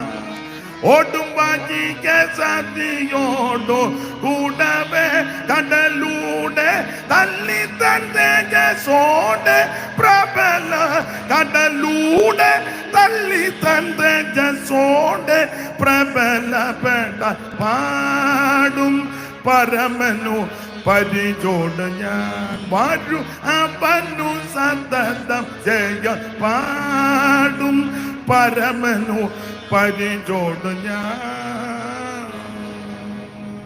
അപ്പൊ ശ്രദ്ധിക്കുക, പിശാച് പുറകെ വരിക 15:9 ഞാൻ പിടിക്കും, പിന്തുടരും, കൊള്ള പങ്കിടും, എന്റെ ആശ അവരാൽ പൂർത്തീകരിക്കും. എന്റെ ഭാഷ പറഞ്ഞ ചെകുത്താൻ ഇതും പറഞ്ഞാ പുറകെ വരുന്നത്. അന്നേരം കൊണപ്പിടിക്കാത്തവൻ ആ കൂടെ നിൽക്കുന്ന പറയാ, എടാ ചെകുത്താൻ പിടിച്ചു കൊല്ലാൻ വരിക, മുമ്പിൽ ചെങ്കടല്. അന്നേരം ഈ കിളവൻ കമ്പും പിടിച്ചോണ്ട്, ഇയൊക്കെ എന്നാത്തിന്റെ ദീനമാ, മനുഷ്യനെ കൊല്ലാൻ കൊണ്ടുവന്നതാ. പിന്നെ നമ്മൾ പറയുന്ന ഒന്നും പൊതുവി പറയാനും ഒക്കത്തില്ല. പക്ഷേ ആത്മക്കണ്ണ് തെളിഞ്ഞവന്റെ കാഴ്ച വേറെയാ. ഗുണം പിടിക്കാത്തവൻ നോക്കിയപ്പോൾ കിളവൻ ഉണക്കക്കമ്പും പിടിച്ച് നിൽക്കുന്നു. ആത്മക്കണ്ണ് തെളിഞ്ഞവൻ പറഞ്ഞ എന്നാന്നറിയാമോ? വായിച്ച യെശയ്യാ പ്രവചനം 63-ാം അധ്യായത്തിന്റെ 12-ാമത്തെ വാക്യം. ആത്മക്കണ്ണ് തെളിഞ്ഞവൻ എന്തുവാ എഴുതി വെച്ചേക്കുന്നേ? യെശയ്യാവ് 63:12 വായിച്ചേ മോളെ. തന്റെ മഹത്വമുള്ള ഭുജം മോശയുടെ വലങ്കൈക്കൽ ചെല്ലുമാറാക്കി. മതി. മോശ വടിയും പിടിച്ചിങ്ങനെ നിൽക്കുമ്പോൾ അദൃശ്യനായ ദൈവത്തിന്റെ മഹത്വമുള്ള ഭുജം മോശയുടെ വലങ്കയുടെ മീതെ എന്നെന്ന് മനസ്സിലായോ? നമ്മള് കുണം പിടിക്കാത്തവൻ നോക്കുമ്പം വല്യപ്പൻ ഉണക്കക്കമ്പ് പിടിച്ച് നിൽക്കുന്നതേ കാണുമ്പോൾ, പക്ഷെ ആത്മക്കണ്ണ് തെളിഞ്ഞവൻ നോക്കിയപ്പോൾ മോശയുടെ വലങ്കയുടെ മീതെ യഹോവയുടെ മഹത്വമുള്ള ഭുജം എന്ന് പറഞ്ഞാൽ നീ ഒറ്റയ്ക്ക് കൊള്ളായിരിക്കും കരമുയർത്തി പ്രാർത്ഥിക്കാൻ നിന്റെ വീട്ടിൽ, പക്ഷേ നിന്റെ കൈക്ക് മീതെ യഹോവയുടെ മഹത്വമുള്ള ഭുജമുണ്ട്. സഭയ്ക്കകത്ത് 4 or 5 പേരോ കാണുമ്പോൾ കരമുയർത്തി പ്രാർത്ഥിക്കാൻ അതങ്ങനെ. പക്ഷെ അവരുടെ മീതെ യഹോവയുടെ മഹത്വമുള്ള ഭുജമുണ്ട്. ദേശത്തിന് വേണ്ടി ഉണർന്ന് പ്രാർത്ഥിക്കാൻ ചിലരെ കാണുമ്പോൾ നിരാശപ്പെടരുത്. നിന്റെ മീതെ യഹോവയുടെ മഹത്വമുള്ള ഭുജമുണ്ട്. ഹല്ലേലൂയ. മോശ വലങ്കൈ നീട്ടിയപ്പോൾ മോശയുടെ വലങ്കൈയുടെ മീതെ യഹോവയുടെ മഹത്വമുള്ള ഭുജം വന്നു. Price the Lord. എന്നിട്ട് ദൈവം ചെയ്തത് ഈ 75-100 അടി കനത്തിൽ വെള്ളം കിടക്കുക. നിങ്ങൾ വേദപുസ്തകം പഠിക്കുമ്പോൾ അവിടെ ഒരു ഉഷ്ണക്കാറ്റടിപ്പിച്ചെന്ന ഉഷ്ണക്കാറ്റ്. വേദപുസ്തകത്തിൽ പല കാറ്റുണ്ടല്ലോ. കൊടുങ്കാറ്റ്, ഈശാനമൂല, തെന്നിക്കാറ്റ്, വടതിക്കാറ്റ്, തെക്കൻ കാറ്റ്, മന്ദമാരുതൻ, കൊടുങ്കാറ്റ്, പെരുങ്കാറ്റ്, ചുഴലിക്കാറ്റ്, ഇങ്ങനെ പല കാറ്റുകളുണ്ട്. ഈ കാറ്റ് എന്തുവാന്നുള്ളത് വേറൊരു വാക്യം, അവൻ കാറ്റുകളെ തൻ്റെ ദൂതന്മാരും അഗ്നിജാലിക തൻ്റെ ശുശ്രൂഷകന്മാരുമാക്കും. അപ്പൊ ആ വാക്യത്തിന്റെ വെളിച്ചത്തിൽ ചില കാറ്റ് ദൈവദൂതനാണ്. അപ്പൊ യെശയ്യാവ് കൊടുത്തിരിക്കുന്ന ഉഷ്ണക്കാറ്റ് അടുപ്പിച്ചെന്ന. അപ്പോൾ 75-100 അടി കനത്തിൽ വെള്ളം കിടക്കുന്ന മോശ വടിയും പിടിച്ചിങ്ങനെ നിൽക്കുന്നു. യഹോവയുടെ മഹത്വമുള്ള ഭുജം വെളിപ്പെട്ടു. അപ്പൊ സ്വർഗത്തിൽ കൗൺസിൽ കൂടി വെച്ച് ദൈവം ഒരു ദൂതനെ ഇഞ്ഞ് വിളിച്ചു, ഇങ്ങോട്ട് വരാൻ പറഞ്ഞു. ഒരു ദൂതനെ വിളിച്ചേച്ച് ദൈവം പറഞ്ഞു, നീ ആ ചെങ്കടലിലോട്ട് ചെല്ലണം. അപ്പം ചെങ്കടല് ഇങ്ങനെ വായും പിളർന്ന് നിൽക്കുക, ഇസ്രായേലിനെ വിഴുങ്ങാൻ, വീണ്ടെടുക്കപ്പെട്ട ദൈവമക്കളെ വിഴുങ്ങാൻ ചെങ്കടല് വായും പിളർന്ന് നിൽക്കുക. വേദപുസ്തകത്തിൽ ഇങ്ങനെ ഒരു വാക്യമുണ്ട്, മിസ്രയീം കടലിന്റെ നാവിന്, അങ്ങനെ എഴുതിയേക്കുന്നത്, മിസ്രയീം കടലിന്റെ നാവ്. അപ്പൊ അതൊരു വ്യക്തിയെ കാണിക്കുന്നതാണ്. നിങ്ങൾ ഈ ഹൈന്ദവ പുരാണം പഠിക്കുമ്പോൾ ഓരോന്നിനും ഓരോ ദൈവമുണ്ട്. അഗ്നിക്കൊരു ദൈവമുണ്ട് അനലൻ, വായുവിനൊരു ദൈവമുണ്ട് വായു ഭഗവാൻ, പിന്നെ വെള്ളത്തിന് ഒരു ദൈവമുണ്ട്, അത് വരുണൻ. പണ്ട് സ്കൂളിൽ പഠിച്ചില്ലേ, കാർത്തികവീര്യാർജുനൻ ഉണ്ടായിരുന്ന.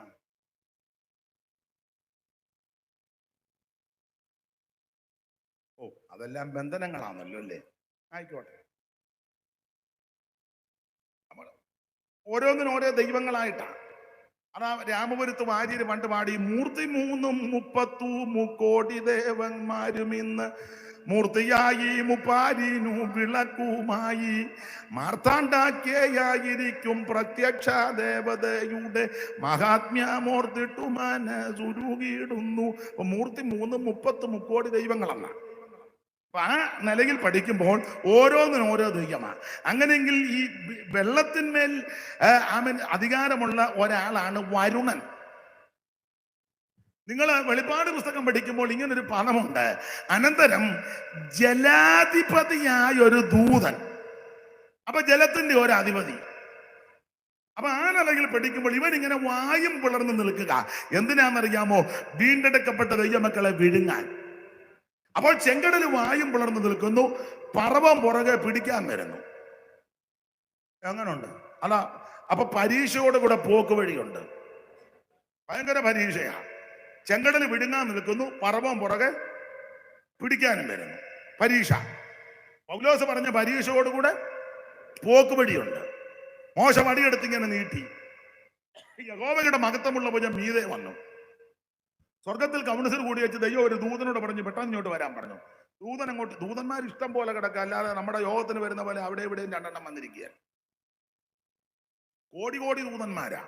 ദൈവത്തിന്റെ രഥങ്ങൾ 1000 കോടി ദൂതരുമായി യേശുരാജൻ വരുന്നേരം മരിച്ചവർ ഉയർത്തിയിടും, വിശുദ്ധന്മാർ പറന്നിടും. കോടി ദൂതരുമായി യേശുരാജൻ വരുന്നേരം മരിച്ചവർ ഉയർത്തിയിടും. അപ്പൊ കോടിക്കണക്കിന് ദൂതന്മാരാ.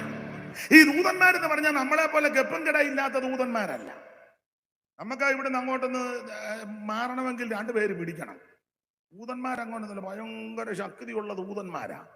അതിലെ പകല് നമ്മൾ കേട്ടില്ലയോ, ഒരു ദൂതൻ വന്നൊരു ഒറ്റയടി 1,85,000. വേറൊരു ദൂതൻ ചെന്നൊരു ഒറ്റയടി, അയാൾ അന്നേരം കൃമിക്കരയായി. വേറൊരു ദൂതൻ വന്നേച്ച് പറഞ്ഞു, മിണ്ടിപ്പോടെന്ന് പറഞ്ഞ് സിംഹത്തോട് പഞ്ചപുച്ച അടക്കുന്നത് വെളുപ്പ് രാവിലെ വരെ. ഈ ടൈപ്പ് ദൂതനാ നമുക്ക് കാവല്. ഒരു വിശ്വാസവും ഇല്ല, ചുമ്മാ സ്തോത്രം പറയാണ്. പിന്നെ ഈ ടൈപ്പ് ദൂതന്മാരാണ് നമുക്ക് കാവല്. ലൂക്കോസ് എഴുതിയിരിക്കുന്നത് ശക്തിയും ബലവുമേറിയ ദൂതന്മാർ. അപ്പൊ ദൈവം ഒരു ദൂതനെ ഇങ്ങോട്ട് വിളിച്ച്, ഒരു ദൂതൻ ഇങ്ങോട്ട് വന്നിച്ച് തമ്പുരാൻ ദൂതനോട് പറഞ്ഞു, നീ പെട്ടെന്ന് ആണ്ട വായും പിളർന്നൊരുത്ത നിൽക്കുന്ന കണ്ടോ ചെങ്കടല്, ഒറ്റ അടി കൊടുക്കാൻ പറഞ്ഞു എന്ന്. അവ ദൂതൻ ചോദിച്ചു കാണും, ഒരടി മതിയോ? ഒറ്റ അടി കൊടുക്കാൻ പറഞ്ഞു.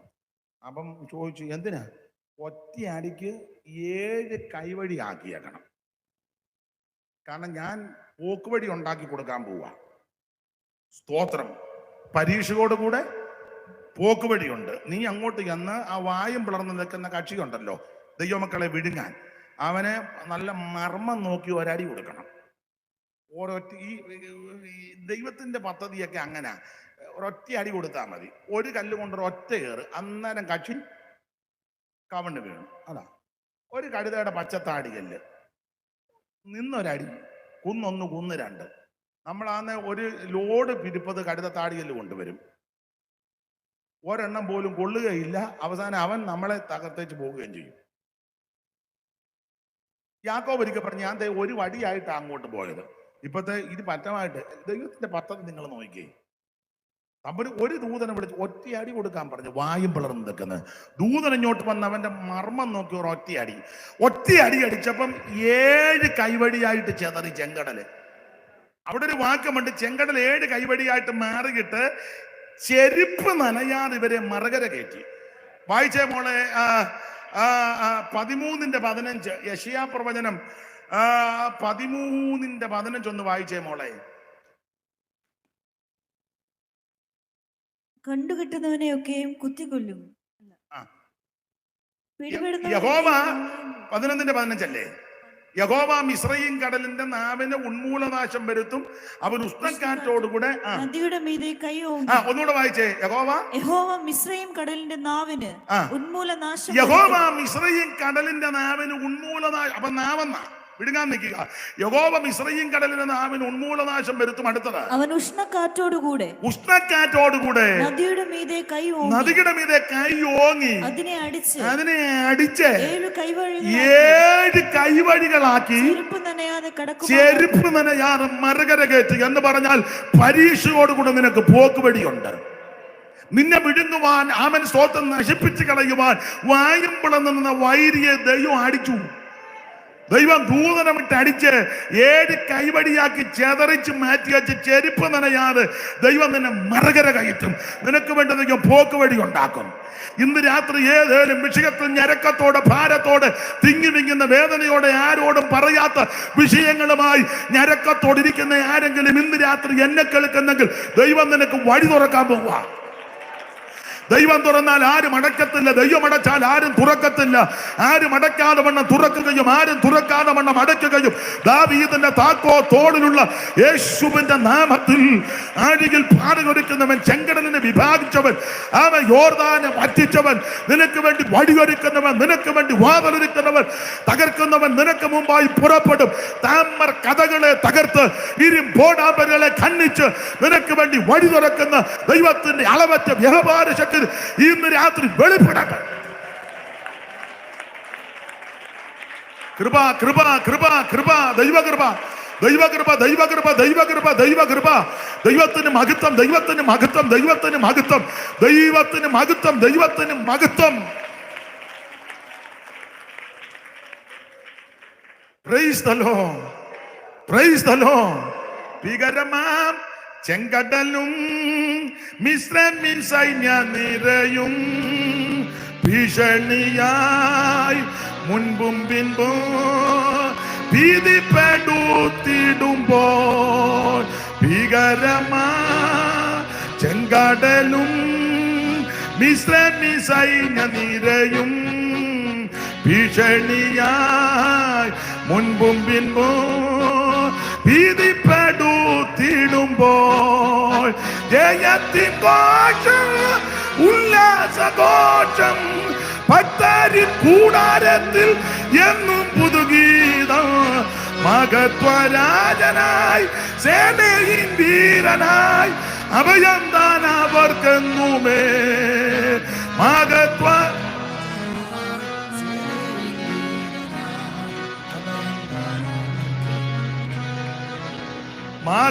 മഹത്വരാജനായി സേനയിൻ. എന്നെ കേൾക്കുന്ന ദൈവത്തിലെ പരീക്ഷയോട് കൂടെ ദൈവം നിനക്ക് പോക്ക് വഴി ഉണ്ടാക്കും. സ്തോത്രം, സ്തോത്രം. അമ്മാവിയമ്മയും മരുമകളൂടെ വളരെ കഷ്ടപ്പെട്ട മോവാവിൽ നടന്ന് ബേത്ലഹേമി വന്നത്. രൂത്തും നൊവോമി നല്ല ഒരു അമ്മായിയമ്മയും മരുമകളുവാ. രണ്ടുപേരോട് ഒന്നിച്ച് നടന്നല്ലോ. ഇന്നത്തെ മരുമകളിൽ ചിലര്, എല്ലാവരും അല്ല, ചിലർ പറയാം അമ്മച്ചി ഓട്ടോയിൽ പൊക്കോ, ഞാൻ ടാക്സി പിടിച്ച്.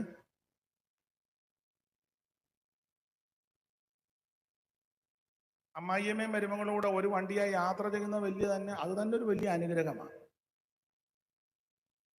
നിങ്ങൾ സന്തോഷിക്കത്തില്ലെന്ന് എനിക്കറിയാം. രണ്ടുപേരൂടെ നടന്ന് മോവാബിൽ നിന്ന് അവർ നടന്ന് ദീർഘദൂരം നടന്ന് ബേത്ലഹേമിലെത്തി. പട്ടണമെല്ലാം ഇളകി. ഇവൾ നൊവോമിയോ എന്ന് സ്ത്രീജനം പറഞ്ഞു. അപ്പൊ പറഞ്ഞു, നൊവോമി എന്നല്ല, എന്നെ മാറ എന്ന് വിളിച്ചാൽ മതി. നൊവോമി എന്ന വാക്കിന്റെ അർത്ഥം ഇമ്പം. അത് അങ്ങനെ വിളിക്കേണ്ട, ഇമ്പമെല്ലാം പോയി. മാറ, കയ്പം തന്നെ വിളിച്ചാൽ മതി. എന്തിനേറെ ജീവിതത്തിൽ വളരെ മനപ്പീടയോടുകൂടെ പോവുക. ചുരുക്കി പറഞ്ഞാൽ ഇവര് ഈ കൊയ്ത്തുകാലത്ത് അവിടെ ചെന്നത് യവക്കൊയ്ത്തിന്റെ ആരംഭത്തിൽ. സാധാരണ ഇതിനെപ്പറ്റി പഠിച്ചിട്ടുള്ളവർ പറയുന്നത് യവം സാധുക്കൾക്ക് ഉള്ളതാണ്, ഗോതമ്പ് കുറച്ചുകൂടെ മെച്ചപ്പെട്ട ആൾക്കാർക്കാണ്, കഴിവും പ്രാപ്തിയൊക്കെ ഉള്ളവർക്ക്. സാധാരണക്കാരുടെ ആഹാരമാണ് യവം. അപ്പൊ അത് പെറുക്കാനായിട്ട് ചെന്നു. ഭാഗ്യവശ ബോവസിന്റെ വയലില്ല. ബോവസിന് വളരെ ഇഷ്ടപ്പെട്ടു. പോക്കുവഴി ഉണ്ടാക്കി കൊടുക്കുക ദൈവം. സൂക്ഷൻ ചെന്നത് ഈ വയലിലാന്നുള്ളതാ. നീ സൂക്ഷം വന്നു കയറിയത് ഇവിടെ, നീ രക്ഷപ്പെട്ടു. രക്ഷപ്പെട്ടെന്നുള്ളതിനൊരു തർക്കവുമില്ല. ബോവസും പറഞ്ഞു, കേട്ടോ മോളെ, വേറെ വയലിലൊന്നും പോകണ്ട, ഇവിടെ പുറക്കിക്കോ. ബാല്യക്കാരോട് പറഞ്ഞിട്ടുണ്ട്, ഇനി ആരും കൈയേറ്റം ഒന്നും ചെയ്യുകയില്ല, പുറക്കിക്കോളാൻ പറഞ്ഞു. അവക്കും ഇഷ്ടപ്പെട്ടു. പരീക്ഷയോട് കൂടെ ദൈവം നിനക്ക് പോക്ക് വഴി ഉണ്ടാക്കും. തീച്ചൂളക്കകത്തൂടായി വന്നേക്കുന്നത്. ഭർത്താവ് മാറ്റപ്പെട്ടു, ഭർത്താവിന്റെ സഹോദരൻ മാറ്റപ്പെട്ടു, അമ്മാവിയപ്പനും മാറ്റപ്പെട്ടു, ഈ അമ്മായിയമ്മയും മരുമകളും കൂടാ.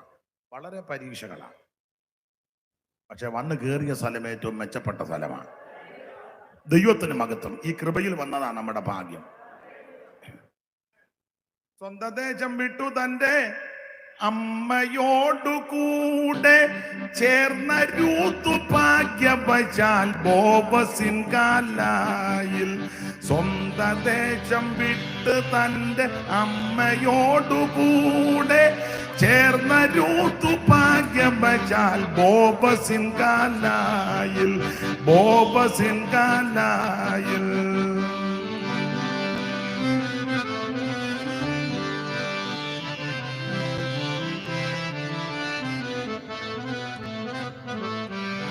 സ്വന്തം ദേശം വിട്ട് തന്റെ അമ്മയോടുകൂടെ ചേർന്ന രൂത്തു ഭാഗ്യവശാൽ ബോവസിൻ കാലായിൽ.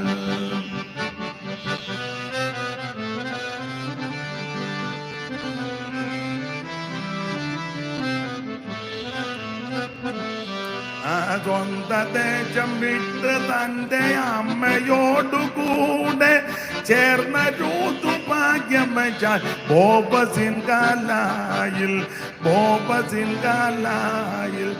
എന്നതുപോൽ വന്നിടുമോ സ്നേഹിതരെ നിങ്ങൾ, എന്നതുപോൽ വന്നിടുമോ സ്നേഹിതരെ നിങ്ങൾ.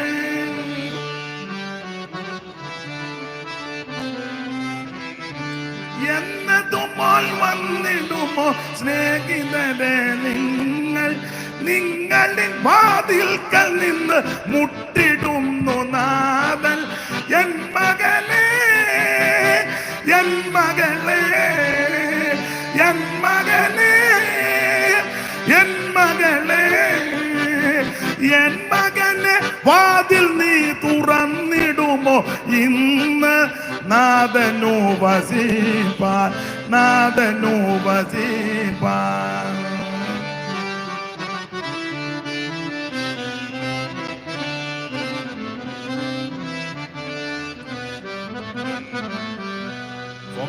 ദേശം വിട്ട് തന്റെ അമ്മയോടുകൂടെ ചേർന്ന രൂത്ത് ഭാഗ്യം വച്ചാൽ ബോബസിൻകാലായിൽ ബോബസിൻകാൽ എന്നതുപോൽ വന്നിടുമോ സ്നേഹിതരെ നിങ്ങൾ?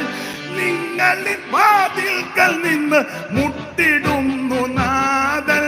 എൻ മകനേ, എൻ മകളേ, എൻ മകനേ, എൻ മകളേ, എൻ മകനെ വാതിൽ നീ തുറന്നിടുമോ ഇന്ന്? നാഥനു വസിപ്പാൻ, നാഥനു വസിപ്പാൻ.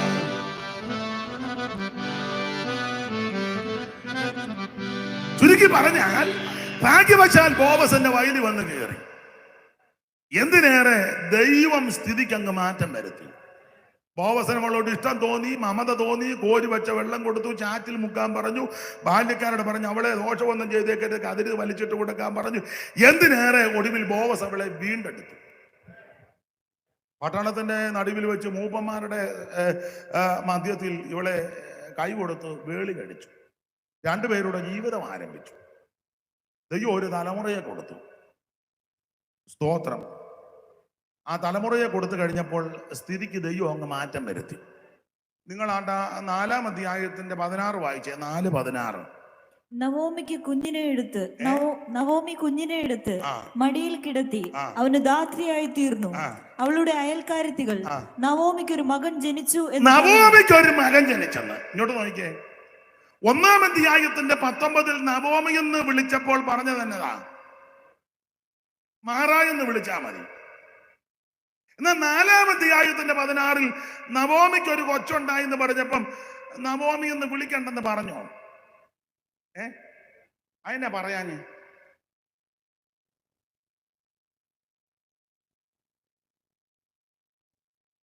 എന്തേലും ഒന്ന് വാ പൊളിച്ച് പറ.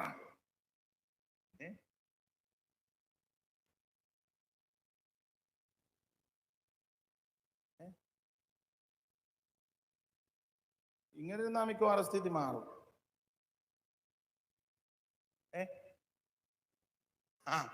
1-ാം അധ്യായത്തിന്റെ 19 ഇവര് ബേത്ലഹേമിൽ വന്നപ്പോൾ പട്ടണം മുഴുവൻ അവരുടെ നിമിത്തം ഇളകി. ഇവൾ നവോമിയോ എന്ന് സ്ത്രീജനം പറഞ്ഞു.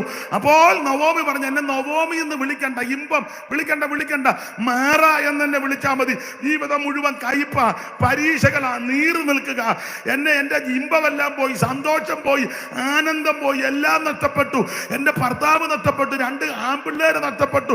ഞാൻ വെറും കൈയായിട്ട് വന്നിരിക്കുക, ഒഴിഞ്ഞവളായി വന്നു. അതുകൊണ്ട് എന്നെ ഇനി ഇമ്പമെന്നൊന്നും വിളിക്കണ്ട, മാറ. എന്നാൽ അവൻ പരീക്ഷയോടുകൂടെ ദൈവം പോക്ക് വഴി കൊടുത്ത്. എങ്ങനെ? 1 ബോവസിന്റെ വയലിൽ വന്നു, 2 ബോവസ് വീണ്ടെടുത്തു, 3 അവൻ ഇവളെ യൂത്തിനെ അവൻ വിവാഹം ചെയ്തു. വീണ്ടെടുപ്പുകാരൻ ദൈവസ്ഥിതിക്ക് മാറ്റം വരുത്തിയപ്പോൾ 4:16 നവോമിക്ക് ഒരു മകനുണ്ടായി എന്ന് പറഞ്ഞപ്പോൾ നവോമി പറഞ്ഞില്ല, എന്നെ നവോമി എന്ന് വിളിക്കണ്ടെന്ന് പറഞ്ഞില്ല. കാരണം അന്നേരം മാറി. പരീക്ഷയോടുകൂടെ നിനക്ക് പോക്ക് വഴി ഉണ്ടാക്കും. നീ എന്നും കുന്നും വേദന ചിരിക്കാൻ ദൈവം അനുവദിക്കത്തില്ല. നീ എന്നും കുന്നും മനപ്പെട്ടിന് മനോദോഷത്തോടിരിക്കാൻ അനുവദിക്കത്തില്ല. നിന്റെ സ്ഥിതിക്ക് ദൈവം മാറ്റം വരുത്തും. പരീക്ഷയോടുകൂടെ നിനക്ക് പോക്ക് വഴി ഉണ്ടാക്കും. ഇന്ന് രാത്രി അതിവേദനയോട് ഭാരപ്പെട്ടിരിക്കുന്ന ദൈവത്തിന്റെ പൈതലേ, ദൈവം നിനക്ക് വേണ്ടി വാക്ക് തരും. മടിയൊരുക്കും വിശ്വസിക്ക്. ഇന്ന് രാത്രി അത്ഭുതങ്ങളുടെ രാത്രിയാകട്ടെ. ഈ രാത്രി വിടുതലിന്റെ രാത്രിയാകട്ടെ. ഈ രാത്രി നിന്റെ കുടുംബത്തിനകത്ത് അത്ഭുതം നടക്കട്ടെ.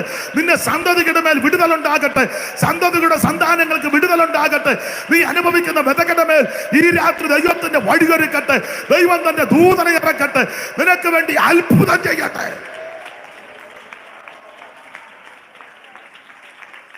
Praise the Lord. ദൈവത്തിന് മഹത്വം, ദൈവത്തിന് മഹത്വം, ദൈവത്തിന് മഹത്വം, ദൈവത്തിന് മഹത്വം. ഹല്ലേലൂയ. നമ്മുടെ ദൈവം നമുക്ക് വഴിയൊരുക്കുന്ന ദൈവമാണ്. ഹല്ലേലൂയ. പരീക്ഷയോട് കൂടെ ഞാൻ അധികം വിവരിക്കുന്നില്ല. കർത്താവിന് മഹത്വം. 7:45 8:45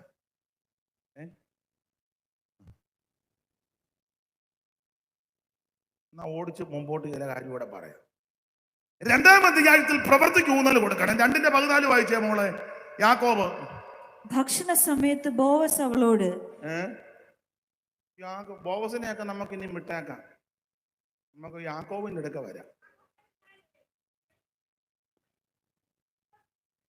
സഹോദരന്മാരെ, ഒരുത്തൻ തനിക്ക് വിശ്വാസമുണ്ടെന്ന് പറയുകയും പ്രവൃത്തികളില്ലാതിരിക്കുകയും ചെയ്താൽ എന്നാ ഉപകാരമാ? കൈ അറുത്താ ഉപ്പ് തേക്കുന്നില്ല, എന്തോ ഉപകാരമാ? രാവിലെ മുതൽ വീട്ടിന്റെ ജനലിൽ അവിടെ മൈക്ക് വെച്ച് കെട്ടിവെച്ച് പറഞ്ഞ കർത്താവ് യേശുവിൽ വിശ്വസിക്കുക, നീ നിന്റെ കുടുംബം. നല്ല കാര്യമാണ്. തൊട്ടപ്പുറം 1 സെന്റ് ഭൂമി പോലും ഇല്ലാതെ ഒരുത്തൻ കിടക്കുക, 5 ഏക്കറുള്ള അവറാച്ചന യേശുവിൽ വിശ്വസിക്കുക. അന്നേരം കൂടെ സഭയിൽ ആരാധിക്കുന്നവൻ 1 സെന്റ് ഭൂമി ഇല്ലാതെ കഷ്ടപ്പെടുക, മൈക്ക് വെച്ച് വെളിയിലോട്ട് കൊടുക്കുന്ന എന്നാ എല്ലാവർക്കും ഒരു അരുതാഴിയ പോലെ.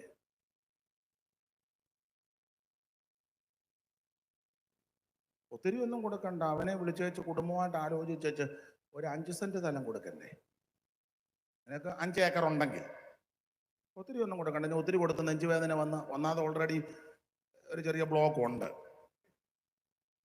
പിന്നെ കൂടുതൽ കൊടുക്കുമ്പോൾ പിന്നെയും തോന്നുന്നു തട്ടിപ്പോകണ്ട. പ്രവൃത്തി വേണ്ടേ? പിന്നെ പ്രവൃത്തി വേണ്ടേ? നിന്റെ കുഞ്ഞുങ്ങളുടെ കല്യാണം എല്ലാം വലിയ ആർഭാടമായിട്ടല്ല, ദൂർത്തടി. ആ ദൂർത്തടിക്കുന്ന കാശ് മതി 2 പെൺപിള്ളേരെ ഇറക്കി വിടാൻ. വിളിക്കുന്നവരെ മാനിക്കണം, യോഗ്യമായിട്ടും മാന്യമായിട്ടും ഒക്കെ അവരോട് ഇടപെടണം. അതൊക്കെ നാട്ടു നടപ്പും കീഴ്വഴക്കം ഉണ്ട്, ഇല്ലെന്നൊന്നും പറയുന്നില്ല. പക്ഷെ ഇത് ഒത്തിരി അതിര് വിട്ടു പോകുന്നു. ആ അതിര് വിടുന്ന കാശ് മതിയല്ലോ. ഇപ്പോഴത്തെ കല്യാണത്തിനങ്ങ് വലിയ പ്രൗഢിയും പത്രാസും ഒക്കെ യോജിക്കാനൊക്കത്തില്ല. അങ്ങോട്ട് ചെന്ന് കഴിയുമ്പോൾ ആദ്യം അങ്ങോട്ട് ചെല്ലുമ്പം വെള്ളം, ഏതെല്ലാം ടൈപ്പ് വെള്ളമാ കുടിക്കാനേ, എല്ലാത്തിനും ഷുഗറുവാ. എന്നിട്ട് അങ്ങ് മാട്ടുക, എല്ലാത്തിനും ദീനമാ. വറുത്ത സാധനം തന്നെ പല ടൈപ്പാ. എന്തൊക്കെയാണെന്ന് എനിക്കറിയാൻ മേലെ പേരൊന്നും. അതും ഇഷ്ടം പോലെ മേടിച്ചങ്ങ് കുടിക്കുക. എന്താ വെച്ചാൽ കല്യാണത്തിന് നിന്ന് കുത്തിയിരുന്ന് ഉറങ്ങുക. ഇതെല്ലാം കൂടെ ഇതിന്റെ നെയ്യെല്ലാം കൂടെ മുറ്റിയായി വന്ന്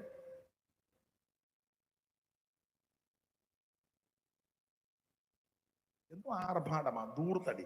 ഞാൻ കൊടുക്കരുതെന്നല്ല പറഞ്ഞത്. വിളിക്കുന്നവരെ മാനിക്കണം, അവരെ സൽക്കരിക്കണം, അതൊക്കെ ശരി. പക്ഷെ ഇത് ഒത്തിരി അതിര് വിടുന്നു. എത്രയോ മാതാപിതാക്കൾ ഒരു കുഞ്ഞുങ്ങളെ ഇറക്കി വിടാൻ നിർവാഹമില്ലാതെ ഞരങ്ങുന്നു. നീ ബ്യൂട്ടി പാർലറിൽ കൊടുക്കുന്ന കാശും ആർഭാടത്തിന് മുടക്കുന്നതും അങ്ങനെ ഒത്തിരി ഉണ്ടല്ലോ. ഡ്രസ്സുമൊക്കെ ആ കാര്യത്തിനൊക്കെ ഞാൻ കുറച്ചുകൂടെ ബഹുമാനിക്കുന്ന TPM-കാരെയാ. അവിടെ അങ്ങനെ എല്ലാം കൂടെ ഇട്ടുകൊണ്ട് ചെന്നാൽ അവർ സമ്മതിക്കുകയല്ല. ആദ്യം തള്ള എവിടെ നിന്ന് നോക്കുക, എങ്ങനെയാ വന്നേക്കുന്നത്. ഒരു തള്ള എന്നെ കാണിക്കും, വിളിച്ചോണ്ട് വരാം. വേറൊരു സഹോദരി എന്ന് സ്തോത്രം എന്ന് പറഞ്ഞാൽ അതിലേ അങ്ങ് കൊണ്ടുപോകും. അരമണിക്കൂർ കഴിഞ്ഞ് സ്തോത്രം പറഞ്ഞ് ഇതിലേ കൊണ്ടുവരും. അന്നേരം അവരിലൊരാളെ പോലെ തന്നെയല്ല, നമ്മളെ നോക്കിയിരിക്കത്തില്ല, അങ്ങോട്ട് നോക്കിയായിരിക്കുന്നത്. കണ്ടിട്ടില്ലേ? പോയിട്ടില്ലേ? നമ്മുടെ 2 പേരെ അവിടെ കയറ്റി ഇങ്ങോട്ട് നോക്കിയിരിക്കുക, ഇതുങ്ങൾ അവിടെ നേരെ കൊണ്ടുപോയിട്ട് അങ്ങോട്ട് നോക്കിയിരിക്കുക. വിളിച്ചില്ലേലും അവരുടെ ഒരു കല്യാണത്തിന് പോയി കണ്ടേച്ചു വാ.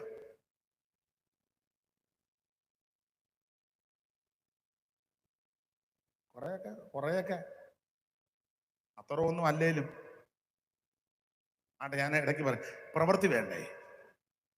വിശ്വാസമുണ്ടെന്ന് പറയുകയും പ്രവൃത്തി ഇല്ലാതിരുന്നാൽ എന്ത് ഉപകാരം? മറ്റുള്ളവർക്ക് ഗുണം ചെയ്യുന്നവരായിരിക്കണം.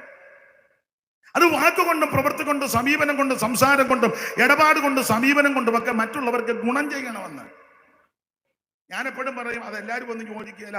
ഇപ്പൊ ഉദാഹരണം, നമ്മുടെ വീട്ടിലെ ഭക്ഷണം ഉണ്ടാക്കുക, തെറ്റിദ്ധരിക്കരുത്. ഇപ്പൊ അടുത്തടുത്ത് വീടുകളുണ്ട്, നമ്മുടെ വീട്ടിൽ ഭക്ഷണം ഉണ്ടാക്കുക, നല്ല പോത്ത് മേടിച്ച് ഒലത്തുന്നു, അല്ലെങ്കിൽ ചിക്കൻ ആയിക്കോട്ടെ, അല്ലെങ്കിൽ മട്ടൻ എന്തും ആയിക്കോട്ടെ, അത് ചെയ്യുമ്പോഴേ ഇതിന്റെ മണമൊക്കെ വരുമല്ലോ. അപ്പൊ അപ്പുറത്തെ വീട്ടിൽ പ്രായമുള്ള അപ്പനും അമ്മയും ഉണ്ട്, അല്ലെ 2 പിള്ളേരുണ്ടെങ്കിൽ ഇത് ഒലത്തിയേച്ച് ഒത്തിരി ഒന്നും കൊടുക്കണ്ട, ഒരു പാത്രത്തിൽ കുറച്ചെടുത്ത് അവർക്കൂടെ കൊണ്ട് വേണ്ടേ, അത് കൊടുത്തേച്ച് യേശു രക്ഷിക്കുമെന്ന് പറഞ്ഞ് അവരത് അംഗീകരിക്കുകയും ചെയ്യും. ഇത് ഒലത്തിയത് മുഴുവൻ ഫ്രിഡ്ജിനകത്ത് കയറ്റിയേക്കുക, പിന്നെ ഓരോ ദിവസം എടുത്ത് ഒലത്തി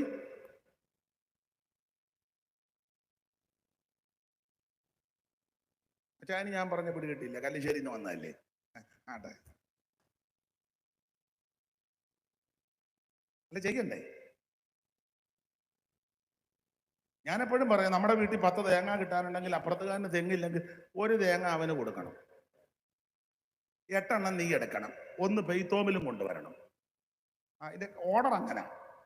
10 എണ്ണത്തിൽ 1 പെയ്ത്തോമില്, 1 പിന്നെ ഈ കൊയ്യുമ്പോ അരിക്ക് ചേർത്ത് കൊയ്യരുതെന്നാണ്. പിന്നെ അരിക്ക് ചേർത്ത് കൊയ്യരുത്, കാലാ പെറുക്കുമ്പോഴും ഇട്ടേക്കണം. അനാഥനും വഴിപോക്കനും പരദേശിക്കും.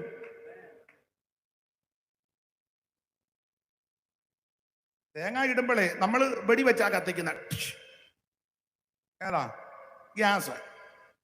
അപ്പൊ കൊതുമ്പോ തൊണ്ടോ പൊത്താനോ ഒക്കെ ഉണ്ടെങ്കിൽ അത് ഉപയോഗിക്കുന്നുണ്ട്, അവരെ വിളിച്ചു കൊടുക്കണം, എടുത്തോണ്ട് പൊക്കോളാൻ പറയണം. കാശും മേടിക്കരുത്. എന്റെ കോഞ്ഞാട്ടയുടെ കാശ് കിട്ടിയില്ലെന്ന് പറഞ്ഞ് നീ അവിടെ പമ്മി നടക്കരുത്. കോഞ്ഞാട്ട കേട്ടിട്ടില്ലേ? നിങ്ങളുടെ ഇരിപ്പ് കണ്ടിട്ട് നിങ്ങളെല്ലാം അങ്ങ് യൂറോപ്പിൽ നിന്ന് ഇറങ്ങിയതാ. കോഞ്ഞാട്ട കണ്ടിട്ടില്ല? പിന്നെ മിണ്ടാതിരുന്നത് അമ്മാമ്മയെ മിണ്ടിയോളല്ലോ, ഇവരാരും മിണ്ടിയില്ലല്ലോ. ഇവരിൽ അമ്മാമ്മ പറഞ്ഞെന്നാ ഞാനും പറഞ്ഞു അമ്മാമ്മയും പറഞ്ഞു, വേറൊരു അമ്മാമ്മയും പറഞ്ഞില്ല. അതിലാ പറഞ്ഞു.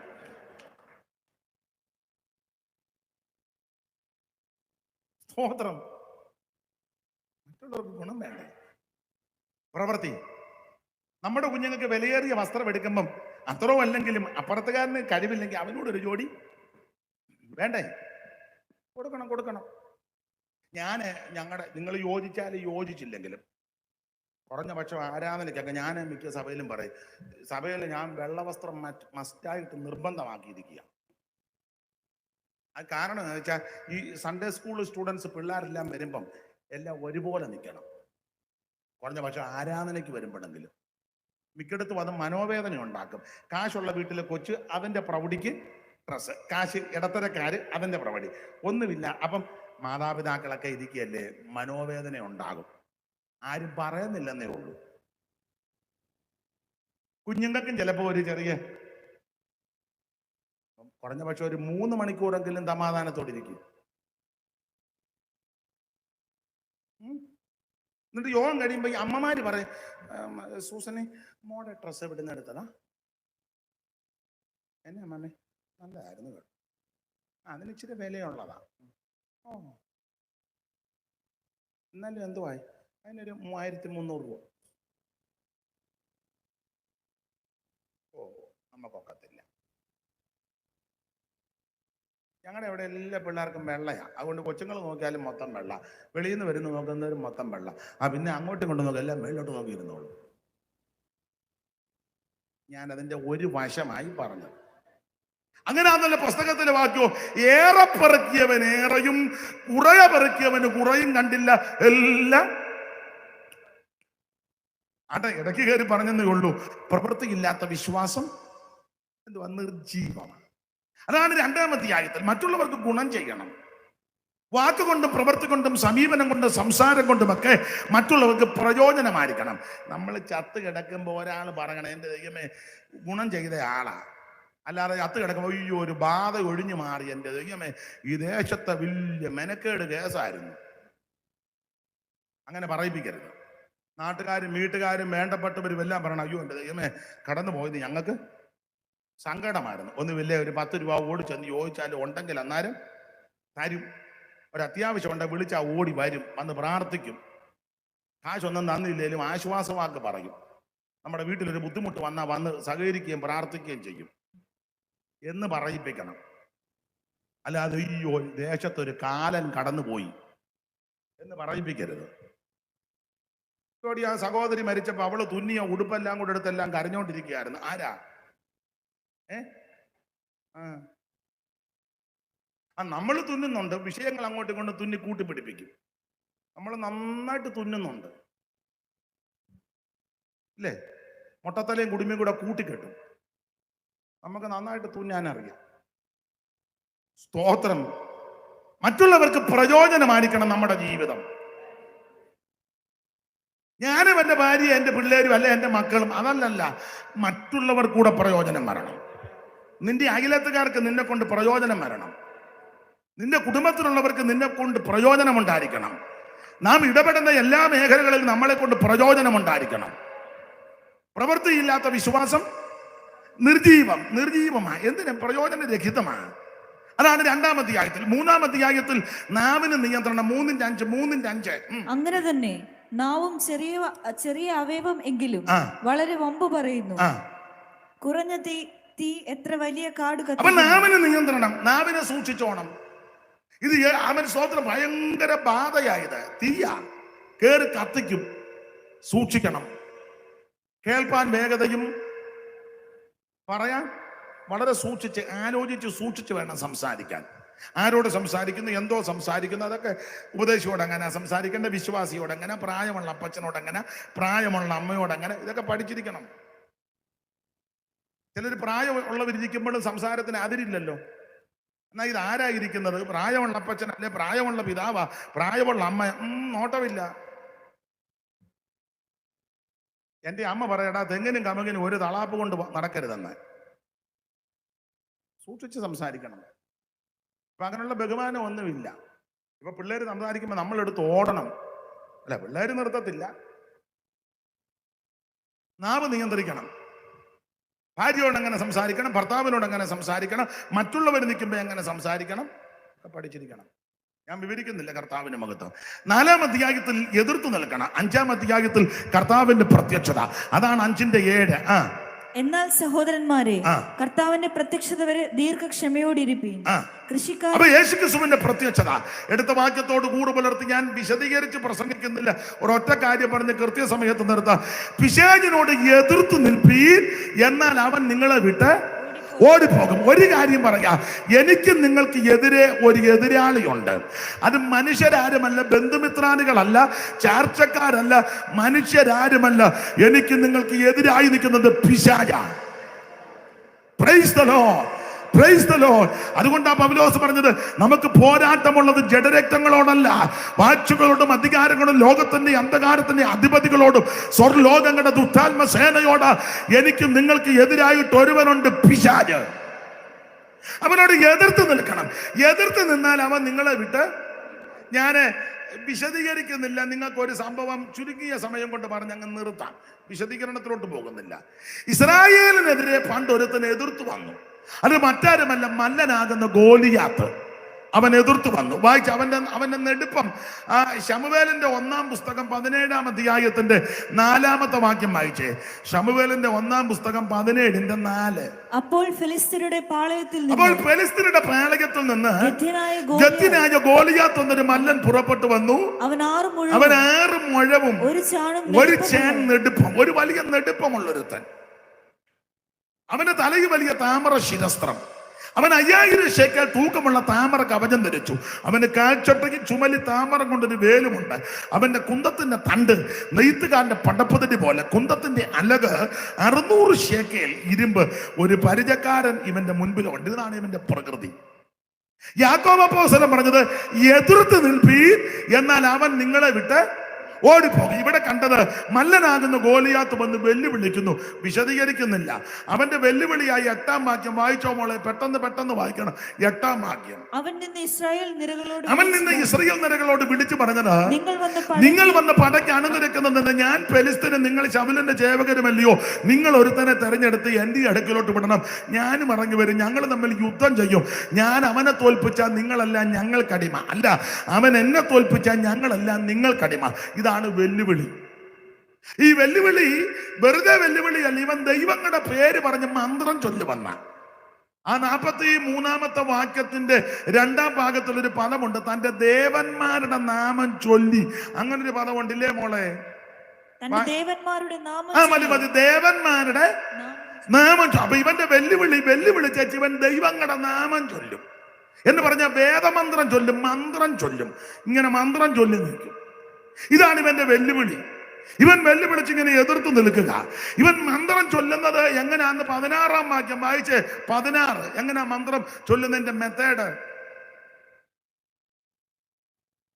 16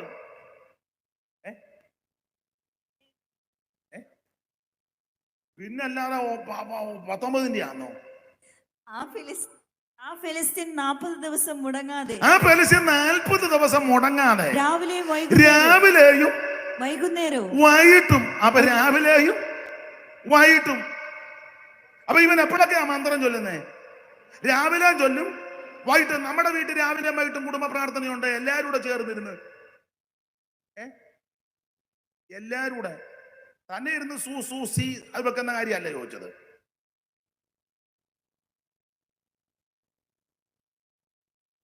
രാവിലെയും വൈകിട്ടും വീട്ടിലുള്ള എല്ലാവരും കൂടെ ചേർന്ന് കൈയടിച്ച് പാട്ട് പാടി പ്രാർത്ഥിക്കുമോ എന്നാ ഞാൻ ചോദിച്ചത്. മനസ്സിലാകാടിയാന്നോ?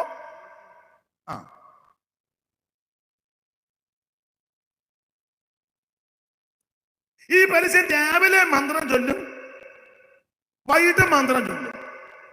ആ കാര്യത്തിൽ ഞാൻ ഹൈന്ദവ സ്നേഹിതന്മാരെ ആ വിഷയത്തിൽ ബഹുമാനിക്കുന്ന കാരണം കറക്റ്റ് ടൈമിലാണ് റെക്കോർഡ് ഇടുന്നത്. കറക്റ്റ് ടൈമിലാണ് ആണ് വട മാറ്റുകയല്ല. മഴയാന്നേലും ഇടിയാന്നേലും കൊള്ളിയാനാന്നേലും ഭൂമി കുലുങ്ങിയാലും സുനാമി വന്നാലും കത്രീനയാന്നേലും റീത്തയാന്നേലും അങ്ങനെയൊക്കെ ആന്നേലും. ഇപ്പൊ കാറ്റിനെല്ലാം പെണ്ണുങ്ങളുടെ പേരാ. വലിയ കൊടുങ്കാറ്റ്. അതാണ് കറിയാക്കുട്ടി തന്നെ ഇടാത്തെ.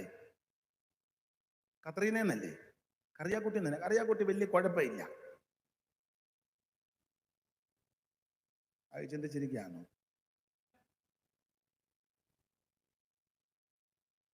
അപ്പൊ ശ്രദ്ധിക്കേണ്ട കാര്യം, രാവിലെയും വൈകിട്ടും ഇവ മന്ത്രം ചൊല്ലും. അവർ രാവിലെ വൈകിട്ട് കൃത്യം വിനാടിക തെറ്റത്തില്ല, കറക്റ്റ് ടൈമിലാണ്. നമുക്കൊരു മഴക്കാറ് കണ്ടാൽ മതി, ഇന്ന് മിക്കവാറും യോഗം ഉണ്ടെന്ന് ഒരാൾ പറഞ്ഞു, നിന്ന് പെയ്യുമെന്നാ തോന്നുന്നു. ഉടനെ പറയാം, പാസ്റ്റർ പറഞ്ഞത് യോഗം ഉണ്ടെന്ന്. പാസ്റ്റർ പറഞ്ഞെങ്കിൽ പാസ്റ്റർ മനുഷ്യനാണ്. ഇതൊക്കെ കാണുമ്പോൾ അങ്ങേർക്കും വണ്ടി ഒന്നും ഇറക്കാൻ നോക്കുകയല്ല. അതേസമയം നിങ്ങൾ അവരെ ശ്രദ്ധിച്ചേ, എത്ര ഇടിയും കൊള്ളിയാനും ഈ കറക്റ്റ് ടൈമിൽ പൂജ നടക്കും. രാവിലെയും വൈകിട്ടും മന്ത്രം ചൊല്ലി. പെന്തിക്കോസുകാര് വൈകിട്ട് ചിലപ്പം വീട്ടിൽ പ്രാർത്ഥിക്കും, കഴിക്കണമല്ലോ, അതിന് ദൈവത്തെയും കൊണ്ടൊന്ന് കളിപ്പിക്കണം. അതിന് ചെറിയൊരു പാട്ട് പാടി ചെറിയൊരു സങ്കീർത്തനം വായിച്ച് ചുരുക്കി പ്രാർത്ഥിച്ചാട്ടെ. ആമേൻ, പെട്ടെന്ന് എടുത്തോളാം. അത് മിക്ക വീട്ടിലുമുണ്ട്. വെളുപ്പിനെ എല്ലാവരുടെ വട്ടമിട്ട് പാട്ട് പാടി പ്രാർത്ഥിക്കുന്ന വീട് വളരെ വിരളമാണ്. സ്തോത്രം, വിരളമാണ്. എന്നാൽ ഇവനെ കണ്ടുപിടിച്ച് രാവിലെ വൈകിട്ടും മന്ത്രം ചൊല്ലുക. അവൻ രാവിലെയും ചൊല്ലും, വൈകിട്ടും ചൊല്ലും മന്ത്രം. അത് 40 ദിവസം ചൊല്ലി, മുടങ്ങാതെ ചൊല്ലി, എല്ലാരും കേക്ക ചൊല്ലി. എന്ത് മാതൃകാപരമായിട്ടാവും കാര്യം ചെയ്യുന്നത്. അപ്പൊ ഇങ്ങനെ മല്ലനാകുന്ന ഗോലിയാത്ത് വെല്ലുവിളിച്ചു. ഇവനിങ്ങനെ മന്ത്രം ചൊല്ലി വെല്ലുവിളിച്ചപ്പോൾ എന്തോ സംഭവിച്ചു. 24-ാം വാക്യം വായിച്ച, 24, 17-24 വായിച്ചേ മോളെ. അവനെ കണ്ടപ്പോൾ ഇസ്രായേലൊക്കെയും ഏറ്റവും ഭയപ്പെട്ട് അവന്റെ മുൻപിൽ നിന്നോടി. ശ്രദ്ധിച്ചേ, മല്ലനാകുന്ന ഗോലിയാത്ത് പിശാചിന്റെ നിഴല. ഇവൻ വന്ന് എതിർത്ത് വെല്ലുവിളിച്ചപ്പോൾ ഇവരെല്ലാം അവനെ കണ്ടു ഓടി എന്ന് പറഞ്ഞ പുറകോട്ട് ഓടി. യാക്കോബ് അപ്പോസ്തലൻ പറഞ്ഞത് എതിർത്ത് നിൽക്ക്, അവൻ നിന്നെ വിട്ട് ഓടുമെന്ന. എന്നാൽ ഇവിടെ കണ്ടത് അവൻ എതിർത്ത് വന്നപ്പോൾ ഇവര് പുറകോട്ട് ഓടി.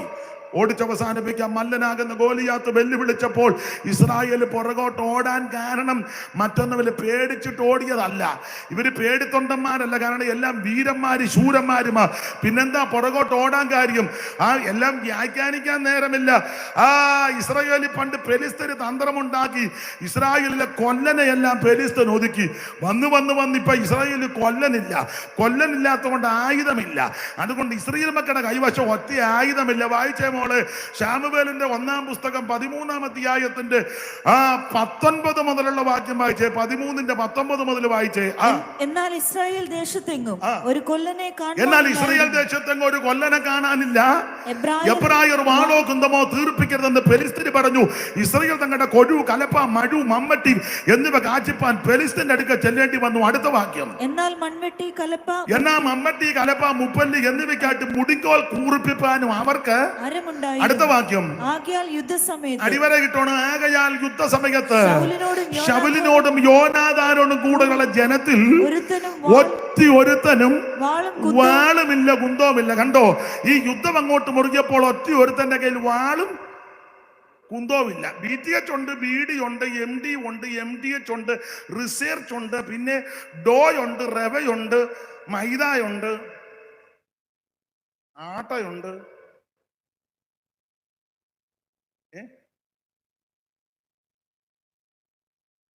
അഭിഷേകം മാത്രമില്ല. ഓർഡിനേഷനും കിട്ടി കാശ് കൊടുത്തപ്പം. സെൻട്രൽ പാസ്റ്റർക്കും 10 രൂപ കൊടുത്ത് കേന്ദ്രത്തിനും കൊടുത്തപ്പോൾ പുള്ളി പ്ലെയിനെ വെച്ച് തന്നെ അഭിഷേകം ചെയ്തിരിക്കുന്ന കാശ് എടുത്ത് കീഴയിൽ വിട്ടു.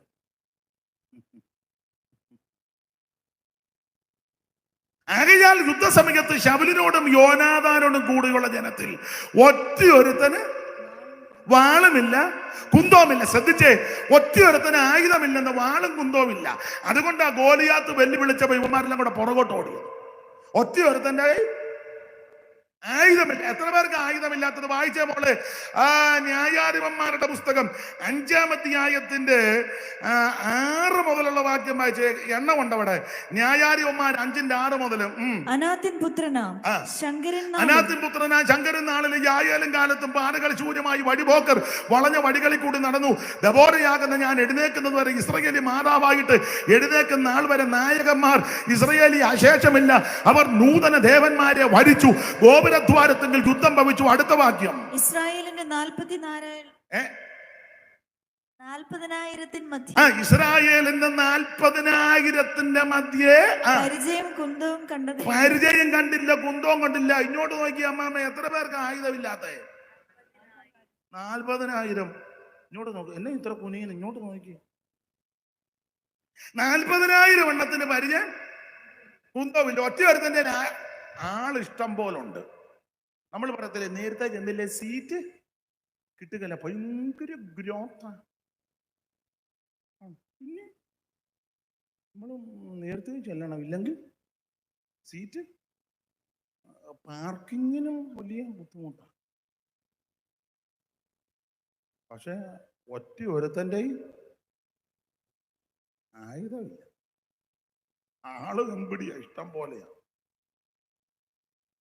ഇഷ്ടംപോലെ ആളുണ്ട്, 40,000. പക്ഷെ ഒരുത്തന്റെ ആയുധമില്ല. ഇനി ഉള്ളതാർക്ക്? അടുത്ത വാക്യം വായിച്ചേ മോളെ. എന്റെ ഹൃദയം അല്ലല്ല, ഉള്ളതാണ് ശമൂവേലിന്റെ 1-ാം പുസ്തകം 13-ന്റെ 19-ന്റെ ഒടുവിലത്തെ പദം. 13-ാം അധ്യായത്തിന്റെ 19 മുതലല്ലേ നമ്മളെ വായിച്ചത്. എന്നാൽ ഇസ്രായേൽ ദേശത്തും ഒരു കൊല്ലനെ കാണാനല്ലേ എബ്രായർ വാളോ കുന്തമോ തീർപ്പിക്കരുത് ഫെലിസ്ത്യർ പറഞ്ഞു. ഇസ്രായേൽ തങ്ങളുടെ കൊഴു, കലപ്പ, മഴു, മമ്മട്ടി എന്നിവ കാച്ചിപ്പാൻ ഫെലിസ്ത്യരുടെ ചെല്ലേണ്ടി വന്നു. അടുത്തത്, എന്നാൽ മൺവെട്ടി കലപ്പ മുപ്പല്ലി എന്നാ മമ്മട്ടി കലപ്പ മുപ്പല്ലി മഴു എന്നിവയ്ക്കായിട്ട് മുടിക്കോൽ കുറിപ്പാൻ അവർക്ക് അറിവുണ്ട്. അടുത്ത വാക്യം. ആകയാൽ യുദ്ധസമയത്ത് ശൗലിനോടും യോനാഥാനോടും കൂടുകള ജനത്തിൽ ഒറ്റയൊരുത്തന് വാളുമില്ല പിന്നെ ഉള്ളതാർക്ക്. അടുത്ത വാക്യം. ശൗലിനും അവന്റെ മകൻ യോനാഥാനും ആയുധമുണ്ട്, അവന് ഭൂതവും. മിടുക്കന്മാർക്ക് ഒറ്റയൊരുത്തന് ആയുധമില്ല, ഉള്ളത് ശൗലിനാ. പുള്ളിക്ക് ദുരാത്മാവ് കയറുമ്പോ നൊരയും പതയും ചാടും ഇങ്ങനെ കടവായി കൂടെ. അന്നേരം ദാവീദ് കിന്നരം എടുത്തൊന്ന് വായിക്കും. അന്നേരം തിരുമേനിക്ക് അല്പം ഒരല്പം അതാ തിരുമേനി പറയും. ഏതായാലും ആദ്യത്തെ പാട്ട് പാടിയപ്പോ എനിക്ക് അല്പം ആശ്വാസം ഉണ്ടായിരുന്നു. ചെല്ലി പറയും, എനിക്ക് ആ ഇടയ്ക്ക് പാടിയപ്പോഴാ ഒരു ആശ്വാസം, എല്ലാം ഭൂതമാന്നു. ചെല്ലി പറയാം, മാസ്റ്റർ ആ ഇടയ്ക്ക് പാടിയപ്പോ എനിക്കൊരു ചെറിയ ആശ്വാസം. ഒരേ പതയും ചാടി. യുദ്ധം മുറുകിയപ്പോൾ ഒറ്റയൊരുത്തന്റെ കയ്യിൽ ആയുധമില്ല, ഉള്ളത് ശൗലിന്. അവന് ഭൂതം. എന്നാ അവന് ഭൂതമാ. ഈ ചെറുക്കന് വെളിവുണ്ട്, പക്ഷെ ഭൂതം പിടിച്ച് അപ്പന്റെ കൂടെ നിൽക്കുന്നതുകൊണ്ട് ഇവനെടുത്ത് പ്രയോഗിക്കാനും ഒക്കത്തില്ല. അവൻ ചെറുക്കന് വെളിവുണ്ട്, യോനാഥാൻ. പക്ഷെ അപ്പൻ ഇങ്ങനെ നിൽക്കുന്നതുകൊണ്ട് ഇവനൊന്നും ചെയ്യാനും, ചില സഭയിലൊക്കെ ചില മെനക്കേട് കേസുള്ളത് കൊണ്ട് നമുക്കും ഒന്നും ചെയ്യാനൊക്കുകയല്ല. ഇതിങ്ങനെ വന്ന് ആട്ടുകല്ലിരിക്കുമ്പോൾ ഇരിക്കും. ഒരു ഗോത്രം പറയാട്ട്, കൈയടിക്കാട്ട്, ദൈവത്തെ ഇങ്ങനെ വന്ന് മയിൽ കുറ്റി ഇരിക്കും പോലെ വന്ന് ആരെയെ വിഴുങ്ങേണ്ടെന്ന് ഓർത്തിരിക്കുക. യവൻ ഇരിക്കുന്ന കാരണം അടുത്തിരിക്കുന്നവന് കൈയടിക്കാനും, അവനൊന്ന് കൈയടിക്കുമ്പോൾ ഇവൻ നോക്കും, എന്തുവാടാ ഞാൻ 50 കൊല്ലമായിട്ട് ഇതിനകത്ത് കയറിക്കാം, ഞാൻ അടിക്കാത്തടത്ത് നീ കയറി, ഇന്നലെ വന്നവൻ കയറി അടിക്കുക. നോട്ടത്തിന്റെ അർത്ഥം ഇതാ. ഈ വാറതാനിരിക്കുന്നത് കാരണം നമുക്കൂടെ ആരാധിക്കാൻ ഒക്കത്തില്ല. ഇത് ഭയങ്കര മെനക്കേട് കേസുണ്ടെന്ന്. ഇയാൾക്ക് ഭൂതമാണ്, നൊരയും പതയും ചാടിയിരിക്കുക. ചെറുക്കന് ഇച്ചിരി വെളിവുണ്ട്. ചെറുക്കന് വെളിവുണ്ടെങ്കിൽ ഈ മൂപ്പല ഇരിക്കുന്നതുകൊണ്ട് അത് പുള്ളി പറഞ്ഞ, ഞാൻ സഭയിലെ മൂത്തതാന്ന് നേരത്തെ ചത്തോണം. ഇതിനകത്ത് മൂപ്പല്ല വിഷയം, അഭിഷേകമാ വിഷയം. നീ സീനിയർ ആണോ ജൂനിയർ ആണോ നല്ല വിഷയം. നീ ആരംഭത്തിലുണ്ടോ ഇടയ്ക്ക് വന്ന് അതല്ല വിഷയം, അഭിഷേകമാ വിഷയം. നിന്റെ മേൽ ആത്മശക്തിയുണ്ടോ? നീ ആത്മാവിൽ ആരാധിക്കുന്ന വ്യക്തിയാണോ? നീ പ്രാർത്ഥിക്കുന്ന വ്യക്തിയാണോ? ഇതാ ഇവിടെ അതാ വിഷയം. കർത്താവ് ചോദിച്ചത്, ഇപ്പൊ പിടിച്ച വല്ലോ ഉണ്ടോ? ആത്മാവിൽ ആരംഭിച്ച് ജഡത്തിൽ അവസാനിപ്പിക്കരുത്, ആത്മനിറവിൽ തന്നെ അവസാനിപ്പിക്കണം. Price the Lord. ആകയാൽ യുദ്ധസമയത്ത് ശൗലിനോടും യോനാഥാനോടും കൂടുകൾ ഒറ്റയൊരുത്തന് വാളും കുന്തമില്ല, ഉള്ളത് ശൗലിന്. അവന് ഭൂതമാ. അയാൾക്കാന്നല്ലേ ഭൂതം. അയാളുടെ കയ്യിലിരിക്കുന്ന ആയുധം ഇഞ്ഞ് വാങ്ങാന്ന് വെച്ചാൽ ആയുധത്തിനും കുഴപ്പമാണ്. ശൗല് മരിച്ചപ്പോൾ ദാവീദ് പാട്ട് പാടി. വായിച്ചേ മോളെ, ആ ശമൂവേലിന്റെ 2-ാം പുസ്തകം 1-ാം അധ്യായത്തിന്റെ 17 മുതൽ വായിച്ചു. അനന്തരം ദാവീദ് ശൗലിനെയും അവന്റെ മകനായ യോനാഥാനെയും കുറിച്ച് ഈ വിലാപഗീതം ചൊല്ലി. ദുഃഖഗാനം പാടുക. അവൻ യഹൂദാ മക്കളെ ഈ ധനുർഗീതം, ധനു മേളിലൊരു കുത്ത് ധനുർഗീതം, വിലാപകാവ്യം, ദുഃഖകാവ്യം എന്ന അനുതാപകാവ്യം എന്നൊക്കെയാണ്. അപ്പൊ ആയിക്കോട്ടെ, ഒന്നോട് വായിച്ചു. അവൻ യഹൂദാ മക്കളെ ധനുർഗീതം അഭ്യസിപ്പിക്കുവാൻ കൽപ്പിച്ചു. അടുത്തത് അത് ശൂരന്മാരുടെ പുസ്തകത്തിൽ എഴുതിയിരിക്കുന്നു. അടുത്തത്, ഇസ്രായേലേ നിന്റെ പ്രതാപമായവൻ നിന്റെ ഗിരികളിൽ നിഗതന്മാരായി പട്ടുപോയതെങ്ങനെ? ഗത്തിൽ പ്രസിദ്ധപ്പെടുത്തരുത്, അസ്കലോമീതികളിൽ ഘോഷിക്കരുത്, ബലിതപുത്രിമാർ സന്തോഷിക്കരുത്, അഗ്രചർമ്മികളുടെ കന്യകമാർ ഉല്ലസിക്കുകയും അരുത്. ഗിൽബോവ പർവ്വതങ്ങളെ നിങ്ങളുടെ മേൽ മഞ്ഞോ മഴയോ വഴിപാട് നിലങ്ങളോ ഉണ്ടാകാതിരിക്കട്ടെ, അവിടെയല്ലോ വീരന്മാരുടെ പരിച എറിഞ്ഞു കളഞ്ഞത്. അടുത്ത വാക്യം, ശൗലിന്റെ തൈലാഭിഷേകം ഇല്ലാത്ത പരിച.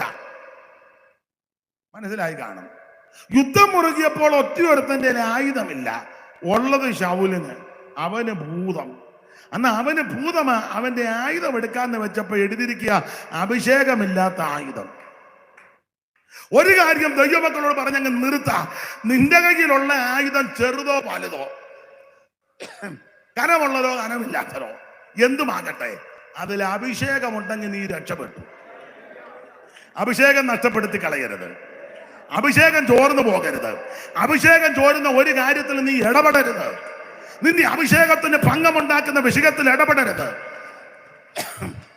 എന്റെ മേലും നിന്റെ മേലും ദൈവം ഒരു അഭിഷേകം തന്നിട്ടുണ്ട്. ഈ അഭിഷേകത്തിന് ഹാനി വരുത്തുന്ന ഭംഗമുണ്ടാക്കുന്ന വാക്കുകൾ പറയരുത്, പ്രവർത്തിക്കരുത്, ചെയ്യരുത്, കൂട്ടുനിൽക്കരുത്, യോജിക്കരുത്. അഭിഷേകത്തിന് പ്രാധാന്യം. Price the Lord. ഈ നമ്മുടെ വലിയ ആയുധമൊന്നും വേണ്ട, നിസാര സാധനങ്ങളെ കൊണ്ടാ ദൈവം അത്ഭുതം ചെയ്യുന്നത്. സൈമൺ സാറ് വേദവികാരത്തിൽ ഒരു ഞാനെപ്പോഴും ചൊല്ലുന്നതാ, അതിന് കൊടുത്തിരിക്കുന്നത് കാശിന് കൊള്ളാതുള്ള കരത്തിൻ താടിയല്ലാൽ. കരം കഴുത, കാശിന് കൊള്ളുന്നതല്ല കഴുത. കഴുതേനെ പെടലി പിടിച്ചോടിക്കാനാ. ആർക്കും വലിയ താല്പര്യമില്ല കഴുത. കുതിരയോട് ഇഷ്ടമാ. കുതിരയ്ക്ക് നീയോ ശക്തി കൊടുത്തതിന്റെ കുഞ്ചിരോമം നീയാണോ അണിയിച്ചെന്നൊക്കെ ചോദിച്ചു. കുതിര ഭയങ്കരമാണ്. പവറിനെ പറ്റി പറയുമ്പോൾ കുതിര ശക്തി എന്നല്ലേ പറയാനേ. കഴുത ശക്തി എന്ന് ആരെങ്കിലും പറഞ്ഞു കേട്ടിട്ടുണ്ടോ? നമ്മുടെ സ്കൂട്ടറിന് കഴുതയുടെ ശക്തിയാ. പിന്നെന്തോ ശക്തി എന്നാ ഇംഗ്ലീഷ്, അത് എനിക്ക് പറഞ്ഞാൽ കുതിരശക്തി, അതാണ് ഇംഗ്ലീഷ്. ഇംഗ്ലീഷ് കേട്ടെ, ഞാൻ പോവല്ലേ. അവ കുതിരശക്തിയാ. പക്ഷെ കഴുതയോട് അങ്ങനെ വലിയ തൃപ്തിയില്ല. പക്ഷെ ദൈവം ഉപയോഗിക്കുന്നത് ബലഹീനരും അപ്രാപ്തരും എല്ലാവരും തള്ളപ്പെട്ടവരും ഒറ്റപ്പെട്ടവരും ആ ദൈവം കരുത്തിലെടുക്കുന്നത്. ഞാൻ ഒരു കാര്യം പറയാം, എനിക്കാന്നേ ഒരു വിവരമുള്ള ആളല്ല. എന്റെ സംസാരം കേൾക്കുമ്പോൾ അറിയാമല്ലോ, ഒരു വിവരവും ഇല്ല. 10ാം ക്ലാസ്സിൽ പോലും ജയിച്ചതല്ല. ഇംഗ്ലീഷ് കൂട്ടി വായിക്കാൻ എനിക്ക് ഇംഗ്ലീഷാണെന്നറിയാം. ഈ കോവിഡിന് മുമ്പേ കൺവെൻഷന് ഹൂസ്റ്റണിൽ പോയി. അവര് വെളിയിൽ നിൽക്കുക, എന്നെ റിസീവ് ചെയ്ത് സായിപ്പ് എന്നോട് തുരുതുരാന്ന് ചോദിച്ചു. ഞാൻ ആ വീൽ ചെയറിൽ ഇരുന്ന് ചിരിച്ച് കാണിച്ചതല്ലാതെ എനിക്കൊന്നും അറിയാൻ കഴിയും. അയാൾ തുരുതുരാന്ന് ചോദിക്കുക. എന്തുവാ ചോദിക്കുന്നത് എനിക്കറിയാമല്ല. ഏതാണ്ടല്ല ചോദിച്ചാ ഞാൻ ചിരിച്ച് കാണിച്ചു. പിന്നെ വേറെ 2 പേര് എന്നെ തള്ളിക്കൊണ്ട് വേറെ സ്ഥലത്ത് കൊണ്ടിരുത്തി. പിന്നെ ഏതാണ്ടൊക്കെ ചോദിക്കുക. ആർക്കറിയാം. ഞാനും കണ്ട് വരുന്നിടത്ത് വെച്ച് കാണാം. അല്ല ഇപ്പൊ എന്നെ എനിക്കൊന്ന് അയാളെ ആണ്ട് തെറിയങ്ങണ്ടാ പറഞ്ഞത്. എന്നാന്നൊന്നും പിടികിട്ടിയില്ല. കാരണം അരിശം കയറി അടിച്ചു നമ്മൾ. അറിയത്തില്ലെന്ന്, വിവരമില്ലെന്ന്. എന്റെ സംസാരം കേട്ടിട്ടില്ല, നല്ല ഭാഷയൊന്നും അല്ലല്ലോ. വിവരമില്ലാത്ത എന്റെയാണ്.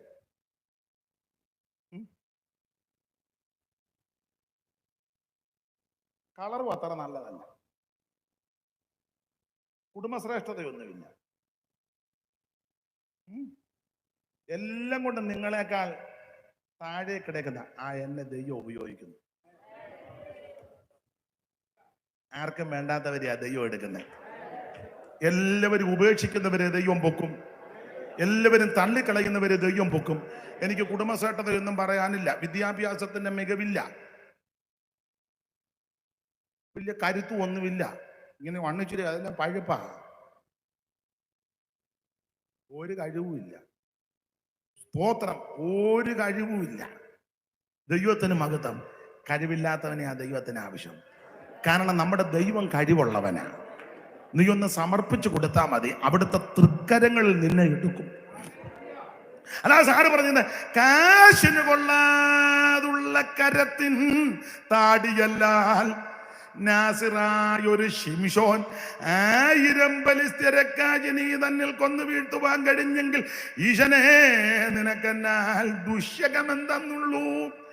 സപ്തവർണ്ണങ്ങളുടെ മിശ്രണമായുള്ളൊരു സപ്തസപ്തിയും കിരണങ്ങളാൽ കാർമേഘവും ചിത്രവർണ്ണോജ്വലമാം ചാപമായി തീരുമെങ്കിൽ ഉത്തമാ നിൻ ദീപ്തിയാൽ എൻ ബുദ്ധി ശോഭിക്കില്ലേ. നമസ്തേ ദേവദേവ, നമസ്തേ വിശ്വവന്ധ്യ, നമസ്തേ ദേവദേവ, നമസ്തേ നദജനപാലന പാരായണ.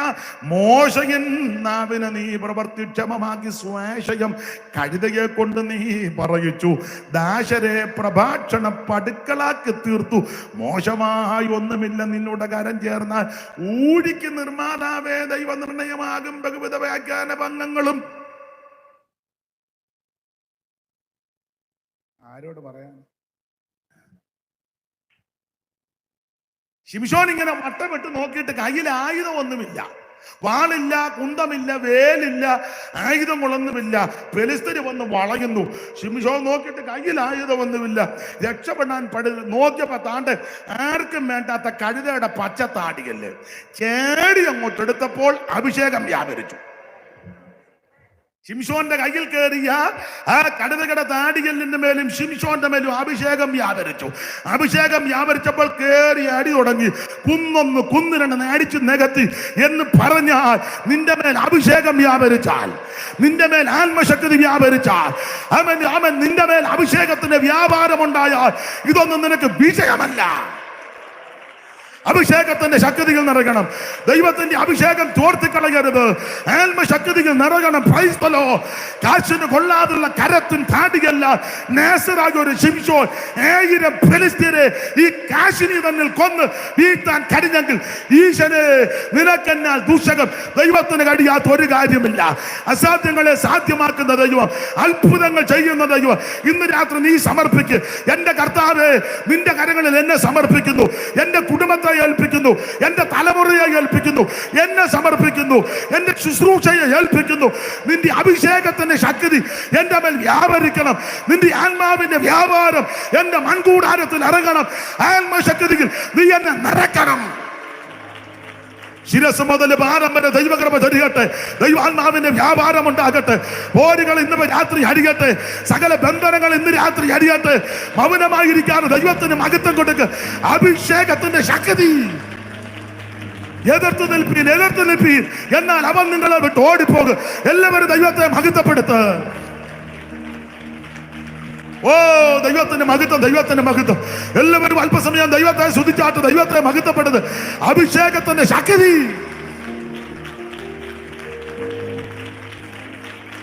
ഓ ദൈവത്തിന് മഹത്വം, ദൈവത്തിന് മഹത്വം, ദൈവത്തിന് മഹത്വം, ദൈവത്തിന് മഹത്വം, ദൈവത്തിന് മഹത്വം, ദൈവത്തിന് മഹത്വം, ദൈവത്തിന് മഹത്വം, ദൈവത്തിന് മഹത്വം, ദൈവത്തിന് മഹത്വം, ദൈവത്തിന് മഹത്വം.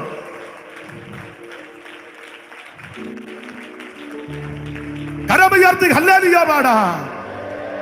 ആദ്യ നൂറ്റാണ്ടിലെ അനുഭവം പോൽ അതിജയം ലോകത്തിൽ നടന്നിടുവാൻ.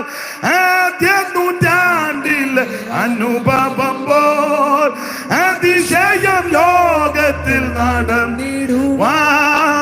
ആദിയിലെന്ന പോൽ ആത്മാവേ അമിത ബലം ഭരണേ അപരാധി എന്ന പോലാത്മാവേ.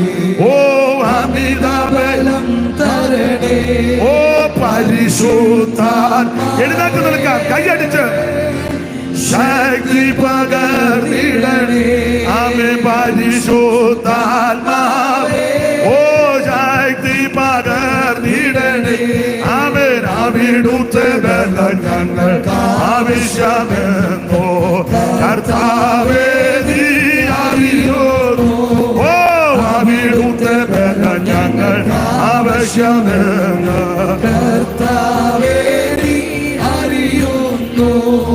കൃപകളും വരങ്ങളും ജ്വലിച്ചിടുവാൻ ഞങ്ങൾ വചനത്തിൽ നടന്നിടുവാൻ. കൃപകളും വരങ്ങളും ജ്വലിച്ചിടുവാൻ ചേർന്ന് വചനത്തിൽ വേരുതി വളർന്നിടും. ഓ നീ മഴയെ വീണ്ടും അയക്കണമേ. നീ ജനമുണർന്നിടുവാൻ. നീ മഴയെ വീണ്ടും അയക്കണമേ. അത് നീ ജനമുണർന്നിടുവാൻ. ഓ പരിശുദ്ധാത്മാവേ. ഓ ശക്തി പകർന്നിടണേ. അത് പരിശുദ്ധ കൈയടിച്ച് ചേർന്ന് ശക്തി പകർന്നിടണേ. അവിടുത്തെ ബലം ഞങ്ങൾ ആവശ്യമെന്ന് കർത്താവേ നീ അറിയുന്നു. ഓ അവിടുത്തെ ബലം ഞങ്ങൾ ആവശ്യമെന്നു കർത്താവേ നീ അറിയുന്നു. ഓ ലോകത്തിൽ മോഹം വിട്ടോടിടുവാൻ ഞങ്ങൾ ശക്തിയെ ജയിച്ചിടുവാൻ. ഓ ലോകത്തിൽ മോഹം വിട്ടോടിടുവാൻ ഞങ്ങൾ ശക്തിയെ ജയിച്ചിടുവാൻ. ധീരതയോടും സേവ ചെയ്യുവാൻ അഭിഷേകം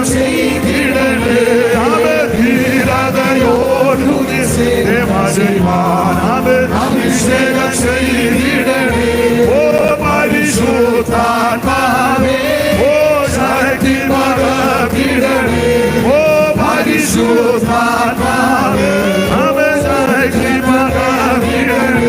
ഓ അവിടുത്തെ ബലം ഞങ്ങൾ ആവശ്യമെന്ന് കർത്താവേ നീ അറിയോ ഓ അവിടുത്തെ ബലം ഞങ്ങൾ ആവശ്യമെന്ന്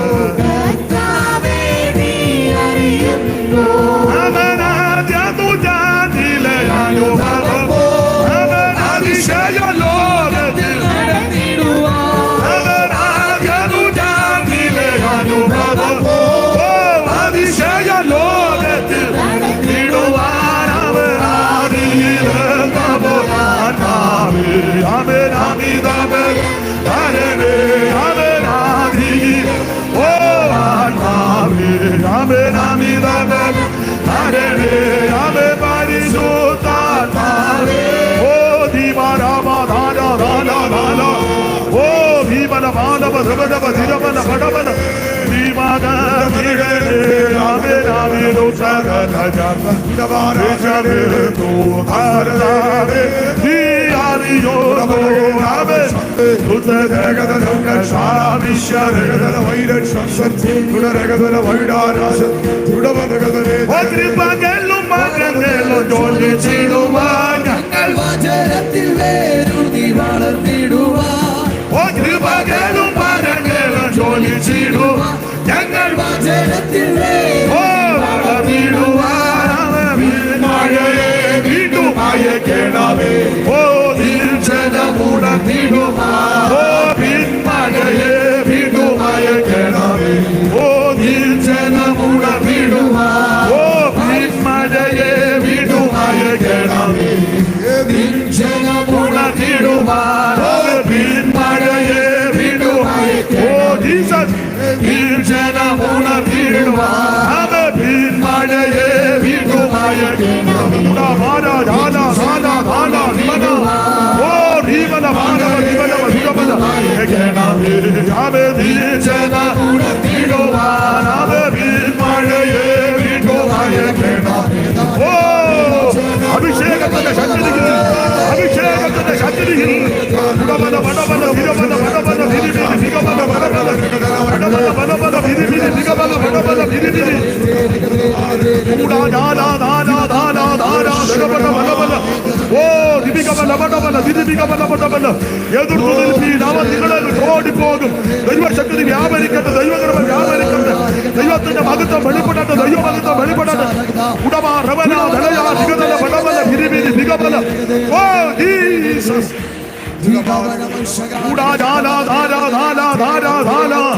ദൈവത്തിന്റെ മഹത്വം ദൈവത്തിന്റെ മഹത്വം ദൈവത്തിന്റെ മഹത്വം